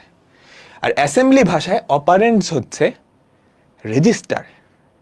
রেজিস্টারেই তো ভ্যালুগুলো থাকবে। তুমি যদি কম্পিউটারের স্ট্রাকচারটা দেখো, তুমি যদি কম্পিউটারের স্ট্রাকচার দেখো, আমাদের এই রেজিস্টারগুলোতেই কি ইয়েগুলো থাকে না, যেগুলো যোগ করবা বা বিয়োগ করবা। তো এখানে অপারেন্ডে তুমি কি করবা, দুইটা রেজিস্টারের নাম দিয়ে দিবা, যদি দুইয়ের অধিক হয় সেটাও হতে পারে, বা একটা হতে পারে সেটাও হতে পারে। বুঝতে পারলাম, বুঝতে পারলাম, ঠিক আছে। এরপর সবার লাস্টে তুমি চাইলে কমেন্ট অ্যাড করতে পারো, এটাও অপশনাল। লেবেল আর কমেন্ট এই দুটো অপশনাল। কমেন্ট কেন অ্যাড করা যায়, কমেন্ট কোডের কোনো পার্ট না, কমেন্ট কোডের কোনো পার্ট না। তুমি একটা কোড লিখছো, একটা প্রোগ্রাম লিখছো, তুমি এক সপ্তাহ পরে যদি আসো তুমি নিজেই ভুলে যাবা যে এই লাইনটা কেন লিখছিলা। ওইটা এক্সপ্লেইন করার জন্য এখানে মানুষজন কমেন্ট লিখে রাখে। কাহিনী বুঝছো? ধরো আমি একটা প্রোগ্রাম লিখছি, একটা গেম, এখন প্রথম দিন আমি সব বুঝছি, ধরো একদিনে লিখে ফেলছি, আমি অনেক ট্যালেন্টেড। এক সপ্তাহ পরে আসলে আমি অর্ধেকটা কোড ভুলে যাব, 100% গ্যারান্টেড। যদি 2 মাস যায়, উপরওয়ালা বাদে ওই কোড কোন লাইনে কি আছে কেউ জানবে না, আমি নিজেও ভুলে যাব। তো এইটা যাতে না হয় আমরা পাশে কমেন্টও অ্যাড করে দিই, কমেন্টটা বোঝায় এই লাইনটা আসলে কি করতেছে, ঠিক আছে। তো অ্যাসেম্বলি লাইনের প্রত্যেকটা নির্দেশের কয়টা পার্ট থাকে, 4টা পার্ট থাকে। লেবেল এটা অপশনাল, অপকোড, অপারেন্ড, কমেন্ট। বুঝছো বুঝছো বুঝছো? HTML এ পড়ছো? HTML কিন্তু এক টাইপের কোড। এখন এগুলা কোনটা কি এখানে লেখা আছে। লেবেল প্রোগ্রামের একটা নির্দিষ্ট স্থানকে চিহ্নিত করতে হলে লেবেল ব্যবহৃত হয়।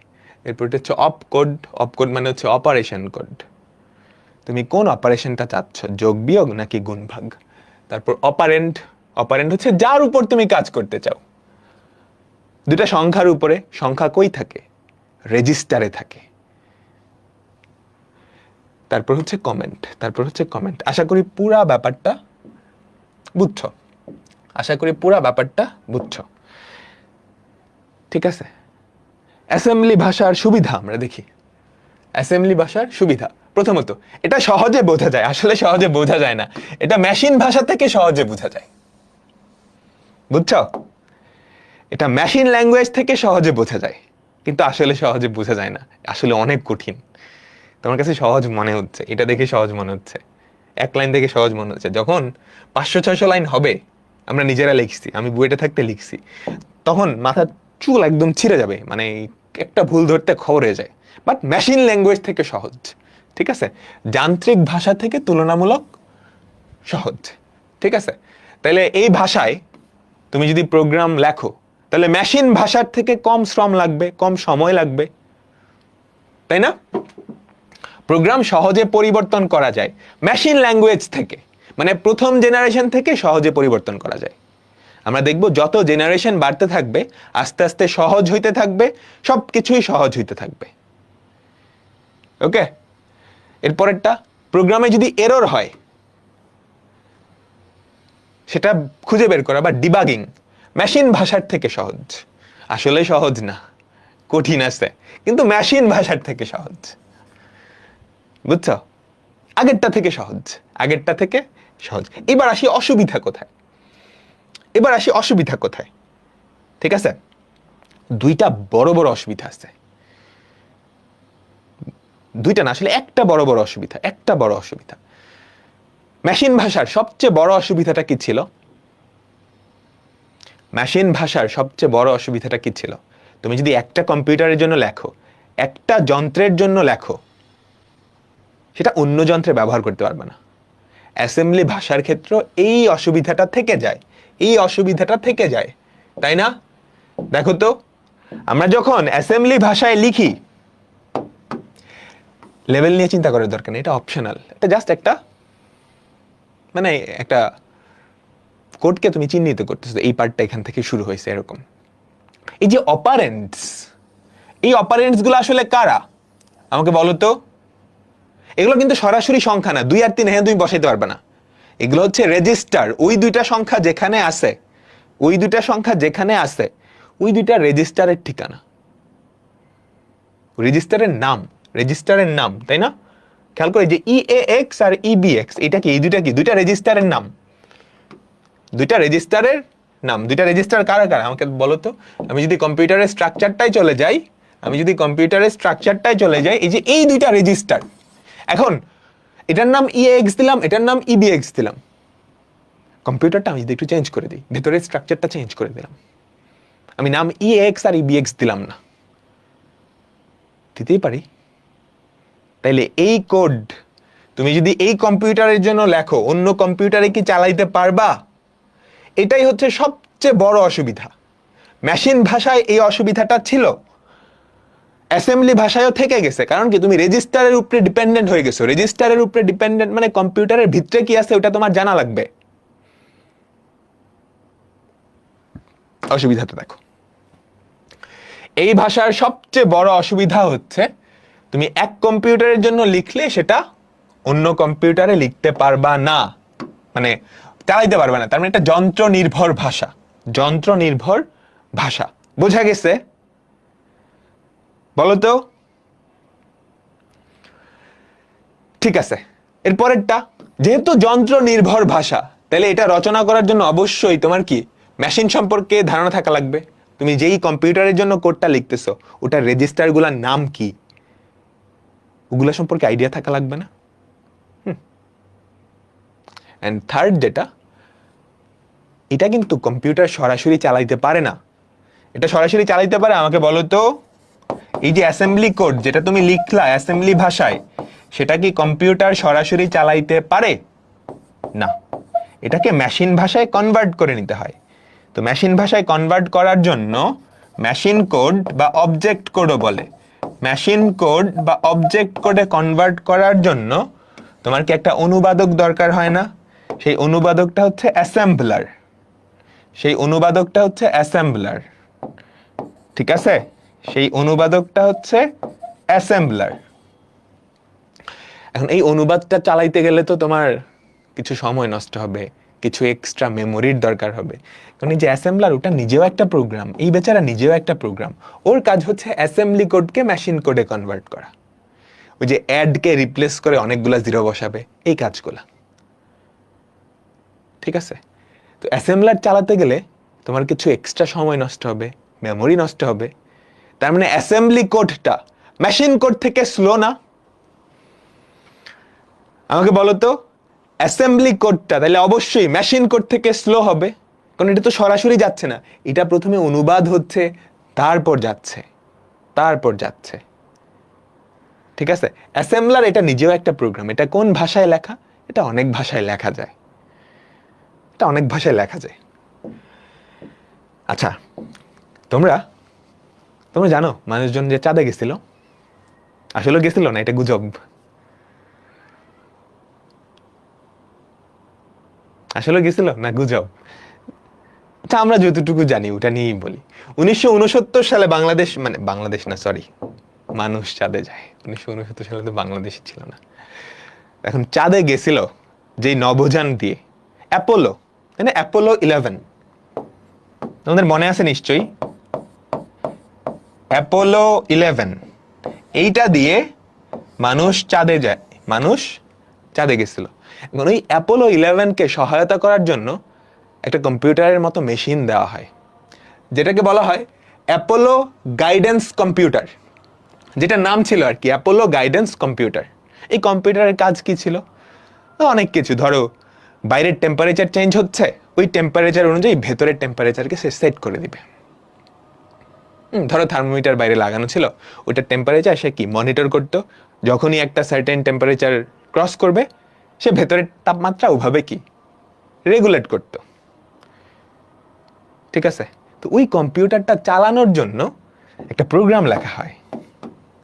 সেই প্রোগ্রামটা অ্যাসেম্বলি ভাষায় লেখা হয় 1969 সালে, কিন্তু অনেক আগে, 1969 সালে। সেখানে প্রায় 1,45,000 লাইনের মতো কোড ছিল। এবং এই প্রোগ্রামটা লেখার নেতৃত্বে যিনি ছিল, ইনি হচ্ছে এই নারী, ওনার নাম হচ্ছে ভুলে গেছি, মার্গারেট উইলিয়াম মনে হয়, মার্গারেট উইলিয়াম। বুঝছো?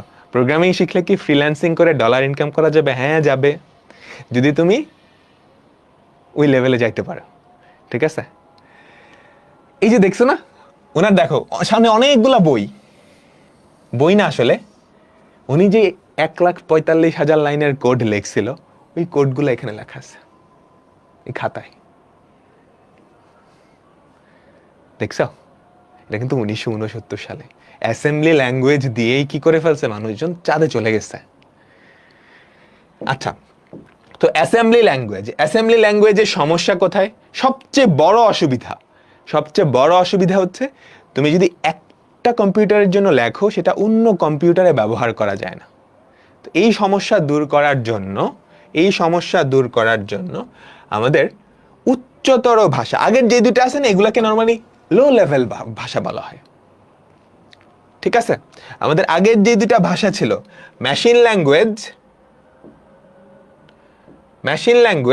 আর হচ্ছে অ্যাসেম্বলি ল্যাঙ্গুয়েজ, এই দুটাকে লো লেভেল ভাষা বলা হয়, লো লেভেল ল্যাঙ্গুয়েজ। তারপর আমরা হাই লেভেল ল্যাঙ্গুয়েজে শিফট করলাম। এই হাই লেভেল ল্যাঙ্গুয়েজগুলো কেমন? এটা অনেকটা মানুষের ভাষার মতো, ইংরেজি ভাষার মতো, এবং কম্পিউটারের উপরে ডিপেন্ডেন্সি নাই। মানে তুমি একটা প্রোগ্রাম লিখলে সেটা সব কম্পিউটারে চালাইতে পারবা, এটা কিন্তু ইম্পর্টেন্ট। নাহলে তুমি একটা গেম বানাইছো, এই গেম যদি খালি তোমার কম্পিউটারেই খেলা যায় তাহলে হইলো, তুমি বেচতে পারবা না তো কারোর কাছে। গেম বেচে কিন্তু মানুষ কোটি কোটি টাকা ইনকাম করে, তাই না? তো এই হাই লেভেল ল্যাঙ্গুয়েজগুলার মেইন সুবিধাটা হচ্ছে এটা কম্পিউটারের উপরে ডিপেন্ডেন্ট না। তো এই যে হাই লেভেল ল্যাঙ্গুয়েজ, এরা মূলত থার্ড জেনারেশন থেকে শুরু হয়েছে। আমাদের যেই থার্ড জেনারেশন, ফার্স্ট জেনারেশন কি ছিল? Machine language, second generation assembly, third generation থেকে আমাদের এই হাই লেভেল ল্যাঙ্গুয়েজগুলো শুরু হয়। এগুলোর বৈশিষ্ট্য কি? অনেকটা ইংরেজি ভাষার মতো। এই প্রোগ্রামিং ভাষা যন্ত্র নির্ভর না, সবচেয়ে ইম্পর্ট্যান্ট। আমাদের অ্যাসেম্বলি আর মেশিন কোড যন্ত্রের উপরে ডিপেন্ড করতো। আমরা রেজিস্টারের নাম পর্যন্ত লিখে দিতাম বা রেজিস্টারের ঠিকানা লিখে দিতাম, তাই না? কিন্তু এখানে এগুলা লাগবে না। আচ্ছা, এটা মানুষের জন্য বোঝা খুব সহজ, আমাদের জন্য বোঝা খুব সহজ, কিন্তু কম্পিউটার বাবাজি তো আর বুঝবে না, ও তো খালি 0 আর 1 বুঝে। কিন্তু কম্পিউটার সরাসরি বুঝতে পারে না। এটা হচ্ছে আমাদের তৃতীয় প্রজন্মের ভাষা, বুঝছো? বলেই দিছি। তো কম্পিউটার যেহেতু সরাসরি বুঝতে পারে না, তার মানে ওকে বোঝানোর জন্য আমাকে কি করতে হবে? এই ভাষায় লেখা প্রোগ্রামকে ফার্স্টে ট্রান্সলেট করতে হবে। কোথায়? মেশিন ভাষায় 0 আর 1 দিয়ে।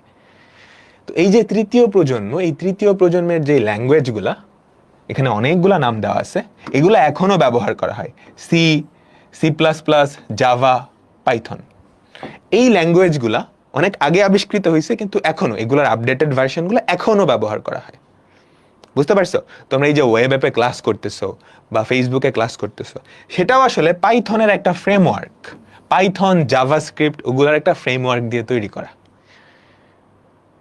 আমি যদি আমাদের সাথে কমিউনিকেট করতেছি ফেসবুক লাইভ ক্লাস, ওগুলোও কিন্তু প্রোগ্রামিং ল্যাঙ্গুয়েজ দিয়েই লেখা সবকিছু।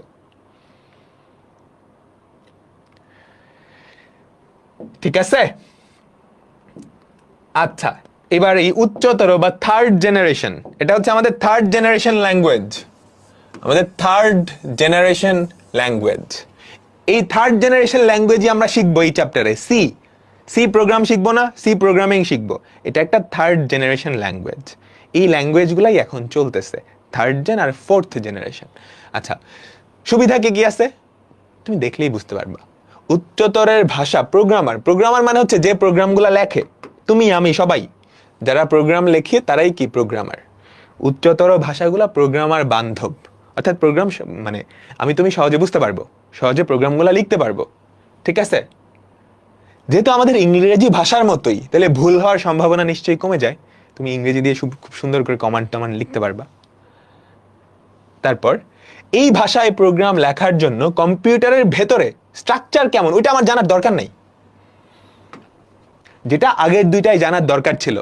মেশিন ল্যাঙ্গুয়েজ আর অ্যাসেম্বলি ভাষায় আমাদের রেজিস্টারের ঠিকানা পর্যন্ত জানতে হইতো, নাম পর্যন্ত জানতে হইতো। তার মানে একটা কম্পিউটারের অভ্যন্তরে কি আছে এটা আমাদের জানা লাগতো আগের দুইটা জেনারেশনে, ফার্স্ট আর সেকেন্ড জেনারেশনের ভাষায়। কিন্তু থার্ড জেনারেশনের ভাষায় কম্পিউটারের অভ্যন্তরীণ সংগঠন সম্পর্কে জানা থাকা লাগে না। তার মানে আমি তুমি সবাই কি কোড করতে পারবো। ফার্স্ট জেনারেশন আর সেকেন্ড জেনারেশন দিয়ে কোড করতে হলে তোমাকে একজন পিওর কম্পিউটার সায়েন্টিস্ট হওয়া লাগবে, নাহলে তো তুমি কম্পিউটারের ভিতরে কি আছে বুঝবাই না। এখান থেকে যে কেউই, থার্ড জেনারেশন থেকে যে কেউই কি কোড করতে পারবে। সবচেয়ে বড় সুবিধা, তোমার যেহেতু ইন্টারনাল স্ট্রাকচারের উপরে ডিপেন্ড করতেছে না প্রোগ্রামটা, তার মানে তুমি যদি এক কম্পিউটারের জন্য লেখো সেটা আরেক কম্পিউটারেও ব্যবহার করতে পারবা। এগুলা জাস্ট রিডিং দিয়ে দিবা, মুখস্থ করার দরকার নাই। রিডিং দিবা, ভাইয়া বুঝাইছে, বানায় লিখে দিবা পরীক্ষার খাতায়, ঠিক আছে, বানায় লিখে দিবা। এবার আসো, এই যে উচ্চতর ভাষা যেগুলো আছে এগুলার অসুবিধাটা কোথায়?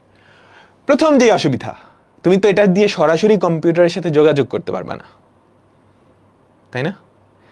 তুমি একটা চাইনিজের সাথে বাংলা দিয়ে তো সরাসরি যোগাযোগ করতে পারবে না, মিডল ম্যানের থ্রুতে যাইতে হবে, তাই না? এটা হচ্ছে আমাদের প্রথম অসুবিধা। তারপর অনুবাদক প্রোগ্রামের দরকার হয়, বুঝছো? অনুবাদক প্রোগ্রামের দরকার হয়,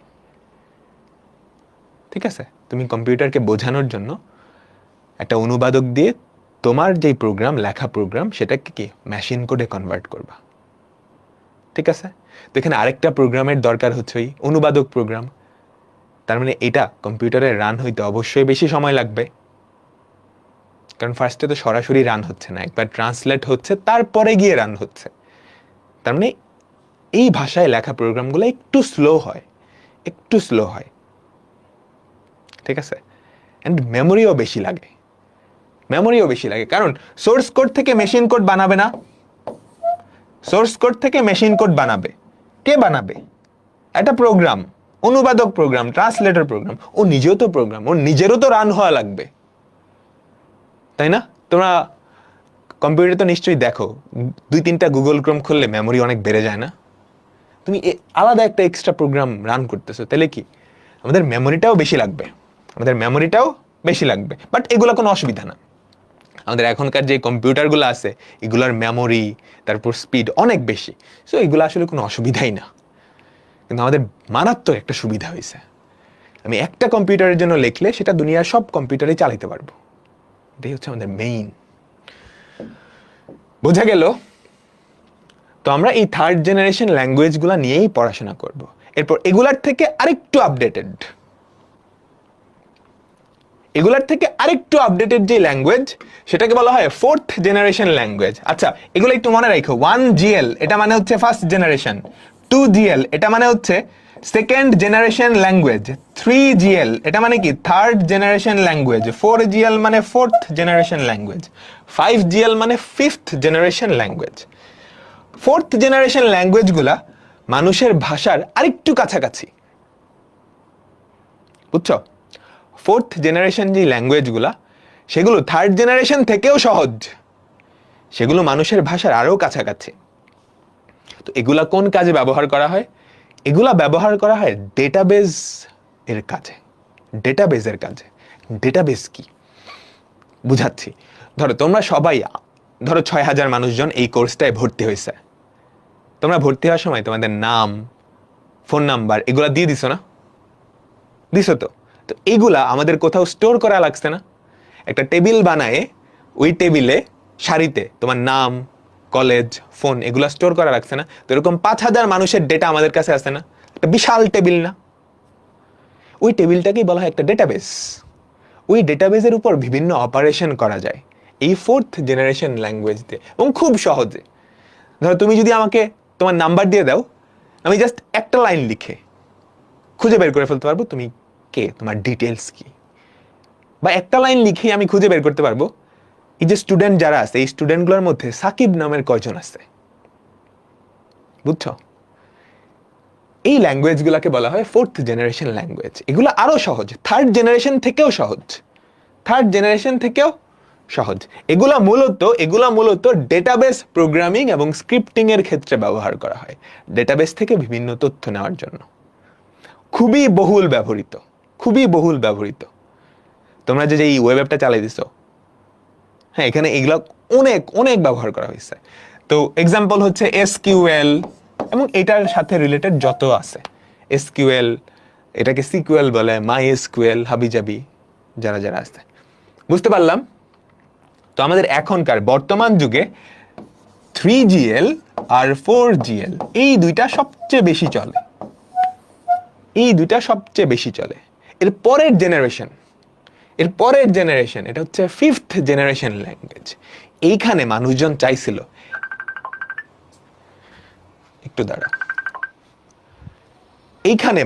চাইছিল, এমন একটা ল্যাঙ্গুয়েজ বানাবে যেখানে জাস্ট কিছু তথ্য দিয়ে দিলেই সে বাকি কাজ করে ফেলবে, তোমার কোনো কোডই করা লাগবে না। বুঝছো? কিছু তথ্য, কিছু শর্ত, ধরো তুমি একটা প্রোগ্রাম লিখবা, ওই প্রোগ্রামের কিছু শর্ত জাস্ট দিয়ে দিবা, বাকি কাজ ও অটোমেটিক্যালি করে নিবে। 5th জেনারেশনের ল্যাঙ্গুয়েজ মানে আরো সহজ করতে চাইছিল মানুষের জন্য, আমাদের জন্য আরো সহজ করতে চাইছিল, কিন্তু এটা আসলে পুরোপুরি সফল হয় নাই। সো এটা আসলে ব্যবহারও করা হয় না। এখন আমরা চাইছিলাম বেশি সহজ করে ফেলতে, কিন্তু পরবর্তীতে আর সাকসেসফুল হয় নাই, এই জন্য আমরা এটার ব্যবহারই করি না। এটার কিছু এক্সাম্পল হচ্ছে প্রোলগ, লিস্প, মার্কারি। আচ্ছা, 3rd জেনারেশনের আরেকটা এক্সাম্পল হচ্ছে, 4th জেনারেশনের আরেকটা এক্সাম্পল হচ্ছে ম্যাটল্যাব। তোমার নাম শুনে থাকতে পারো, ম্যাটল্যাব এসকিউএল।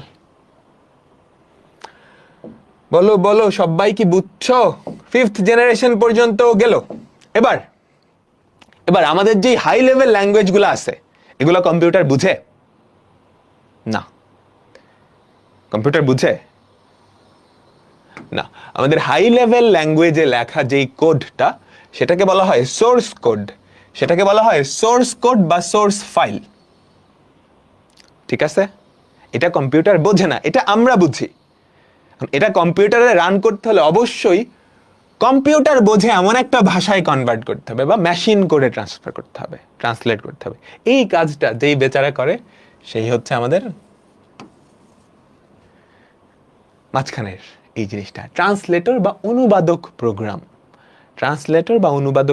ও নিজেও একটা প্রোগ্রাম। ওর কাজ হচ্ছে এটারে ধরে 0 আর 1 কনভার্ট করো। বুঝছো? এখন এই যে ট্রান্সলেটর বা অনুবাদক প্রোগ্রাম আসলে 3 ধরনের। এই ট্রান্সলেটর বা অনুবাদক প্রোগ্রাম 3 ধরনের। প্রথমটা হচ্ছে অ্যাসেম্বলার, আমরা শিখে আসছি। অ্যাসেম্বলি ভাষাকে মেশিন কোডে কনভার্ট করে। অ্যাসেম্বলার কি করে? অ্যাসেম্বলি ভাষাকে মেশিন কোডে কনভার্ট করে। মানে 2nd জেনারেশন যেই ল্যাঙ্গুয়েজগুলো আছে, সেগুলাকে মেশিন কোডে বা 1st জেনারেশন ল্যাঙ্গুয়েজে কনভার্ট করে। ওর অন্য কোনো কাজ নাই। কম্পাইলার আর ইন্টারপ্রেটার ওরা যেটা করে, বাকি যেই জেনারেশনগুলো আছে 3rd, 4th, 5th, মানে হাই লেভেল ল্যাঙ্গুয়েজগুলোকে মেশিন কোডে কনভার্ট করে। এই দুইটা। এখন এই দুইটার পার্থক্য কি আমরা আসতেছি। বুঝছো? এই দুইটার কাজ হাই লেভেল ল্যাঙ্গুয়েজকে মেশিন কোডে কনভার্ট করা, আর এটার কাজ কি? অ্যাসেম্বলারের কাজ কি? অ্যাসেম্বলি কোডকে মেশিন কোডে কনভার্ট করা। ঠিক আছে, তো অ্যাসেম্বলারের কাজ এখানে দেওয়া আছে, বুঝতে পারতেছি যে এটা একটা অ্যাসেম্বলি কোড।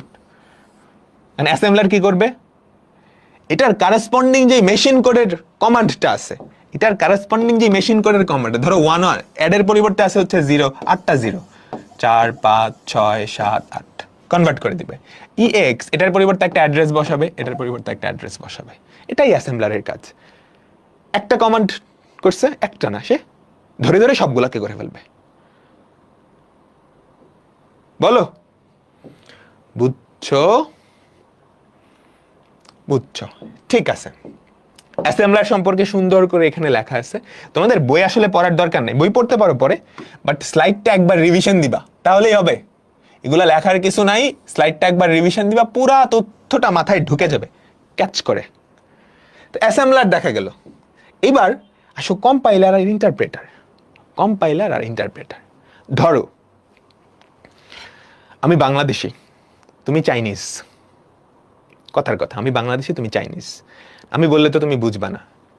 এই কলমটা ধরো একজন ইন্টারপ্রেটার, কলমটা না, এই বোতলটা, ও ধরো একজন ইন্টারপ্রেটার, ও চাইনিজও জানে বাংলাও জানে, ও চাইনিজও জানে বাংলাও জানে। এখন আমি কথা বলবো, ও ট্রান্সলেট করে সেটা তোমাকে দিবে। দুইভাবে করতে পারে না, একভাবে এরকম হতে পারে, আমি আমার পুরা কথা শেষ করলাম, তারপর সে পুরাটা চাইনিজে বলল, এটা একটা ওয়ে। আবার এরকম হতে পারে, আমি এক লাইন বললাম, ও ট্রান্সলেট করলো, তারপর আবার আমি এক লাইন বললাম, ও ট্রান্সলেট করলো, তারপর আবার আমি বললাম, ও ট্রান্সলেট করলো। এই দুইভাবেই তো হতে পারে, হয় আমি পুরাটা বলার পরে সে একবারে ট্রান্সলেট করে দিবে, অথবা এক লাইন পরপর এক লাইন পরপর। এই দুইভাবেই তো হতে পারে, তাই না? যদি এরকম হয় সে পুরাটা একবারেই ট্রান্সলেট করে দিছে, সেক্ষেত্রে সেটাকে বলা হবে কম্পাইলার। আর সে যদি লাইন বাই লাইন ট্রান্সলেট করে,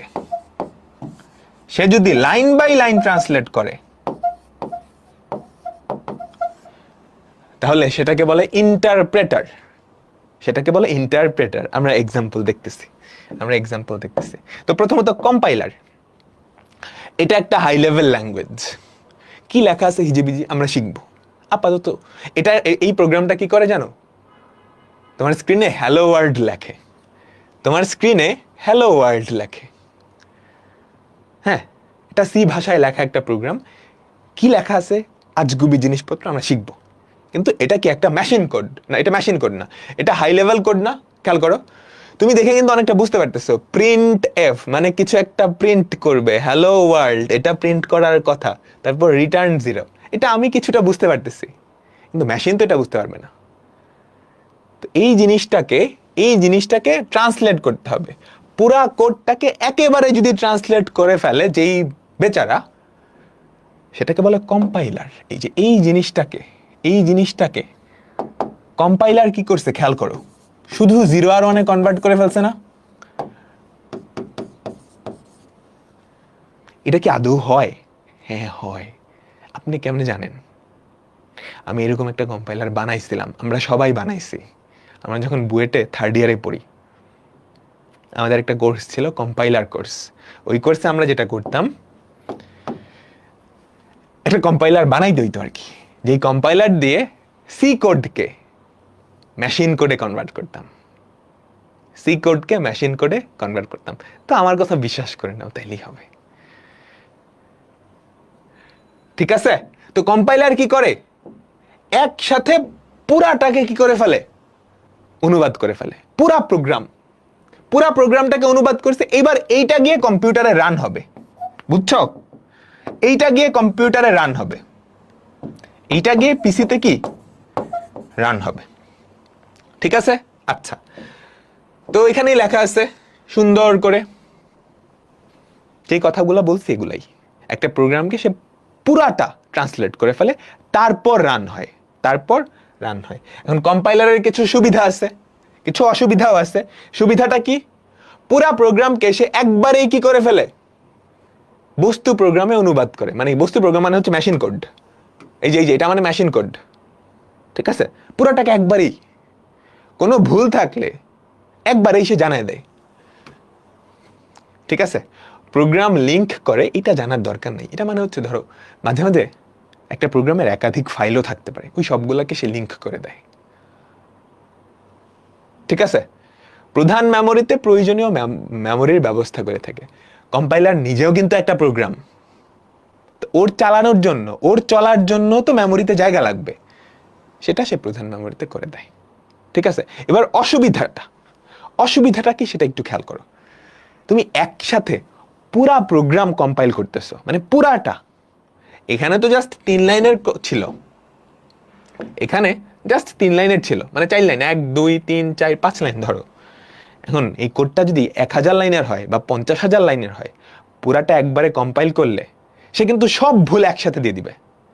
কোথায় ভুল হয়েছে ওইটা খুঁজে বের করা কঠিন, কারণ পুরাটা একসাথে করতেছো। বুঝছো? ধাপে ধাপে ভুল শনাক্ত করা যায় না। পুরাটা একসাথে কম্পাইল করতেছো না, তো লাস্টে গিয়ে একসাথে সব ভুল ধরা পড়বে, অনেকগুলা ভুল খুঁজে বের করাও কঠিন হয়ে যাবে। বোঝা গেছে? মেমোরিতে বেশি জায়গা দরকার হয়, কারণ সে একসাথে, দেখো মেমোরিতে বেশি জায়গা দরকার হয় মানে কি, আমাদের কম্পাইলারটা কি করতেছে বলো তো? পুরা মেশিন কোডটাকে, মানে পুরা অবজেক্ট কোডটাকে, এই পুরাটাকে একসাথে নিচ্ছে, এইটাকে বের করতেছে। এটা কিন্তু অনেক বড় হয় মাঝে মাঝে। এখানে তো 4 লাইন, যদি 50,000 লাইন হয় তাহলে এটা অনেক বড় না? মেমোরিতে বেশি জায়গা লাগবে না? মেমোরিতে বেশি জায়গা লাগবে তো, বুঝছো?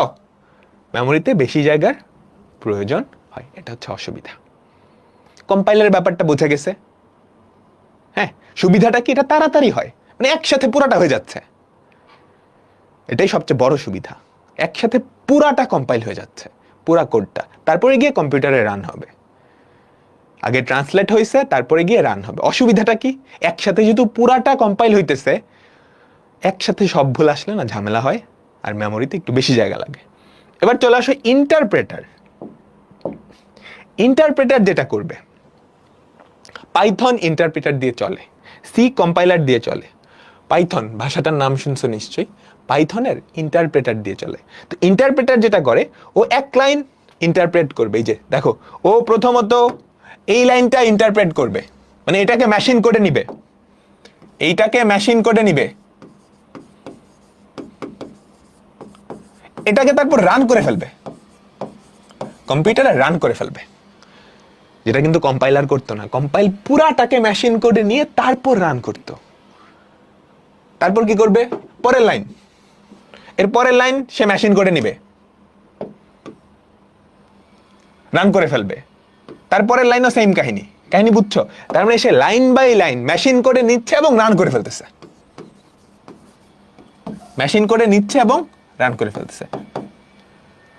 পুরাটা একসাথে সে মেশিন করে নিচ্ছে না। বুঝছো? এইবার বলো তাহলে ইন্টারপ্রেটারের সুবিধাটা কি? ইন্টারপ্রেটার কি আছে এখানে লেখা আছে, পড়ে নিও। আমি যেটা বলছি ওটাই, এরা একটু তেল মশলা মিশায় লেখছে আর কি। ঠিক আছে, ইন্টারপ্রেটারের সুবিধাটা কি? এক লাইন করে কাজ করে, মানে এক লাইন করে কাজ করে। আচ্ছা, আরেকটা জিনিস একটু দেখাই। ধরো সে 2 লাইন রান করছে, এখানে এসে একটা ভুল পাইছে, সে এখানেই থেমে যাবে এবং বলবে এখানে একটা ভুল। বুঝছো? অনেক টাইপের ভুল হতে পারে, আমরা দেখবো। ধরো তুমি কি করছো, a = দিলা 10, b = দিলা 0, তারপর ধরো c = a/b, নিচে ধরো হাবিজাবি অনেক লাইন লিখছো। ইন্টারপ্রেটার যেটা করে, ও এখানে এসে দেখে ভুল, সে আর পরের লাইনগুলো এক্সিকিউটই করে না। ভুল কি, এই যে 0 দিয়ে ভাগ করতেছো, সে আর পরের লাইনগুলো এক্সিকিউটই করে না, সে এখানে এসেই থেমে যায় এবং বলে এখানে একটা ভুল করছো। একটা একটা করে ভুল সে কিন্তু দেখাই দিতেছে, এন্ড পুরাটা কম্পাইলও করা লাগতেছে না। বুঝছো? মাঝে মাঝে কম্পাইল করা কিন্তু অনেক, এমনও হয় যে একদিন লাগে কম্পাইল করতে, 2-3 ঘন্টা লাগে কম্পাইল করতে। এখন পুরাটা কম্পাইল করে 2-3 ঘন্টা বসে তুমি দেখলে এখানে একটা ভুল হয়েছে, তো মাথায় হাত হবে, আমার 2-3 ঘন্টা নষ্ট। ইন্টারপ্রেটার যেটা করে স্টেপ বাই স্টেপ যায়, যেখানে ভুল ওখানেই দেখায় দেয়, এখানেই দেখায় দেয়, এবং ওখানে থেমে যায়, বুঝছো? এই জন্য এই ইন্টারপ্রেটার ব্যবহার করে প্রোগ্রামের ভুল সংশোধন করা বা পরিবর্তন করাটা সহজ। ঠিক আছে? আচ্ছা, ইন্টারপ্রেটার একটা লাইন নেয়, একটা লাইন আউটপুট দেয়। কম্পাইলার কিন্তু একসাথে পুরাটা নিচ্ছে, তাহলে ইন্টারপ্রেটারের আকার অবশ্যই ছোট হবে। ওর মেমোরিও কম লাগবে। ঠিক আছে, ওর মেমোরিও কি কম লাগবে। আচ্ছা, এইবার কম্পাইলার একসাথে পুরাটাকে কম্পাইল করে। একসাথে পুরাটাকে তো কম্পাইল করতে পারবে না, ও কি করবে? লাইন বাই লাইন কম্পাইল করে স্টোর করে রাখতে থাকে, তাই না? আমাকে বলো কম্পাইলার যেটা করে, এটা কম্পাইল করলো, কম্পাইল করে পুরাটা হইছে, এরপর রান করবে। ও কিন্তু অনুবাদ করে লাইন বাই লাইনে অনুবাদ করতেছে, সবটা একসাথে অনুবাদ হইছে, তারপর রান করে। হ্যাঁ, ইন্টারপ্রেটার কি করে? লাইন বাই লাইন অনুবাদ করে, অনুবাদ করার সাথে সাথে রানও করে দেয়। এই যে মেশিন কোড বানাও, কম্পিউটারকে দিয়ে দাও, ও রান করে ফেলুক। তাহলে তুমি ধরো মেশিন কোড বানাইছো, রান করে ফেলছো, তাইলে এটা আর স্টোর করার দরকার আছে? এটা আর মেমোরিতে রাখার দরকার আছে? এটা তো রানই করে ফেলছো, ওটা ফালাই দাও না। যেটা কম্পাইলারের ক্ষেত্রে লাগে, কম্পাইলার পুরাটা একসাথে না হওয়া পর্যন্ত রান করে না, বুঝছো? তার মানে কম্পাইলারের ক্ষেত্রে আমাদের অনুদিত যেই বস্তু প্রোগ্রাম, অবজেক্ট প্রোগ্রাম বা মেশিন কোড, সেটা মেমোরিতে সেভ করা লাগে না। তুমি এক লাইন ইন্টারপ্রেট করছো, রান করে দিছো, ওই লাইন ফালাই দাও, পরের লাইন ইন্টারপ্রেট করছো, রান করছো। ঠিক আছে? এবার আসো ইন্টারপ্রেটারের অসুবিধাটা কি? ইন্টারপ্রেটারের অসুবিধা হচ্ছে লাইন বাই লাইন তুমি করতেছো, মেশিন কোডে নিচ্ছ, রান করতেছো, সময় বেশি লাগবে। এটাই একমাত্র অসুবিধা। ঠিক আছে, বলো, এটাই কি আমাদের একমাত্র অসুবিধা? নিচেরটা আপাতত দরকার নাই। তো এই যে ইন্টারপ্রেটার, অ্যাসেম্বলার আর কি কম্পাইলার, ওদের পার্থক্য জানা লাগবে। স্পেশালি ইন্টারপ্রেটার আর কম্পাইলারের পার্থক্য, এই যে এই দুইটার পার্থক্য, ওটা লাগবে না, অ্যাসেম্বলার অতটা ইম্পর্টেন্ট না, বাট ইন্টারপ্রেটার আর কম্পাইলারের পার্থক্য লাগবে। আমি যে বুঝাইছি এটা থেকেই তোমরা বানায় লিখতে পারবা না, একবার খালি রিডিং দিবা, তাইলেই হবে। ঠিক আছে? ইন্টারপ্রেটার ব্যবহার করে এমন একটা ল্যাঙ্গুয়েজ হচ্ছে পাইথন। কম্পাইলার ব্যবহার করে এমন একটা ল্যাঙ্গুয়েজ হচ্ছে সি। বুঝছো? এগুলো একটু দেখে নিবা। দুটাই অনুবাদক প্রোগ্রাম, একটা একসাথে পুরাটা করে তারপর রান করে, এটা এক লাইন করে সাথে সাথে রানও করতে থাকে। কম্পাইলার একটু ধীর, মানে একসাথে যেহেতু পুরাটা করতেছে। ইন্টারপ্রেটার ফাস্ট, বাট একসাথে করতে গেলে কিন্তু মানে তুমি যদি ওভারঅল রান টাইম চিন্তা করবে না, ওভারঅল কতক্ষণ রাখছে, তাহলে ইন্টারপ্রেটার কিন্তু স্লো। ঠিক আছে? ইন্টারপ্রেটার কিন্তু স্লো, বুঝছো? তারপর আকার কেমন, এগুলো একটু জাস্ট দেখে নিবা। তো এর মাধ্যমে আমাদের আজকের ক্লাসটা শেষ। কিছু জিনিসপত্র বাকি আছে, আমরা কিছু এমসিকিউ পড়বো। এখান থেকে মূলত এমসিকিউ আসে। তো আমার সাথে সাথে সবাই অ্যান্সার দিবা, সবাই অ্যান্সার দিবা। দেখো, কোন ভাষায় লিখিত প্রোগ্রামের জন্য অনুবাদকের প্রয়োজন হয় না? অনুবাদক মানে কি? অ্যাসেম্বলার, ইন্টারপ্রেটার, কম্পাইলার, এগুলা লাগে না। কোন ভাষায় লিখিত প্রোগ্রামের জন্য অনুবাদকের প্রয়োজন হয় না? মেশিন ভাষা, ওটা তো কম্পিউটার বুঝেই। আমি চাইনিজে বললে ওই চাইনিজ বেটা তো বুঝবেই, তাই না? মেশিন ভাষা। ঠিক আছে, তারপরেরটা, সাংকেতিক চিহ্ন দিয়ে লিখিত ভাষা কোনটা? সাংকেতিক চিহ্ন, কোন ভাষাকে সাংকেতিক ভাষা বলা হয়? পড়াইছি, কোন ভাষাকে সাংকেতিক ভাষা বলা হয়? বিসি এরকম আসতেছে কেন বলো তো? অ্যাসেম্বলি ভাষায় বিভিন্ন সংকেত বা নেমোনিক ছিল। মনে করে দেখো, অ্যাড, সাবট্রাক্ট, মাল, অ্যাক্টিভ, তাই না? এগুলা কি আমাদের সংকেত?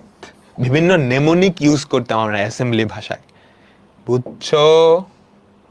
ঠিক আছে, পরেরটা, প্রোগ্রাম লিখতে তুমি যদি মেশিন ভাষা ব্যবহার করো, মেশিন ল্যাঙ্গুয়েজ ব্যবহার করো, তুমি যদি মেশিন ল্যাঙ্গুয়েজ ব্যবহার করো, তাহলে কি হয়?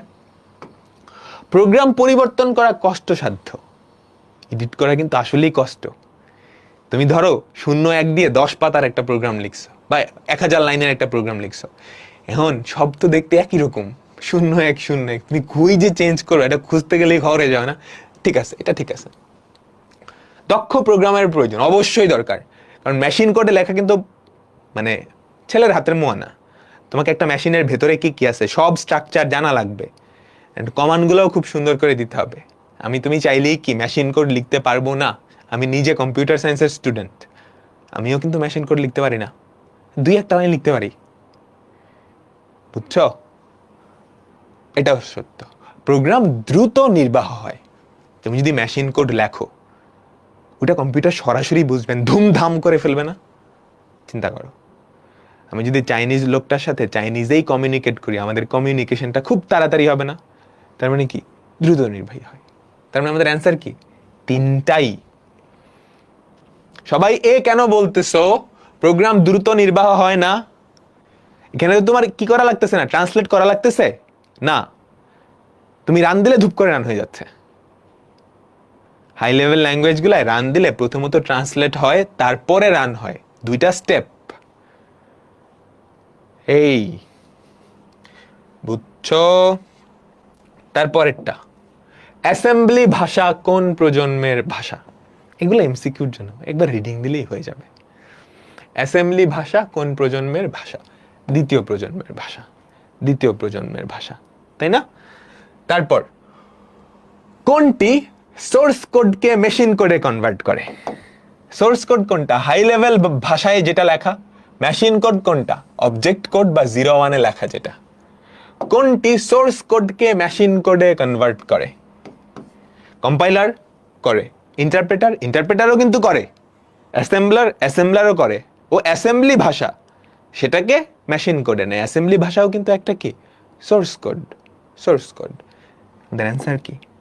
সব কয়টা। আমাদের অ্যান্সার কি? সব কয়টা। বুঝলাম?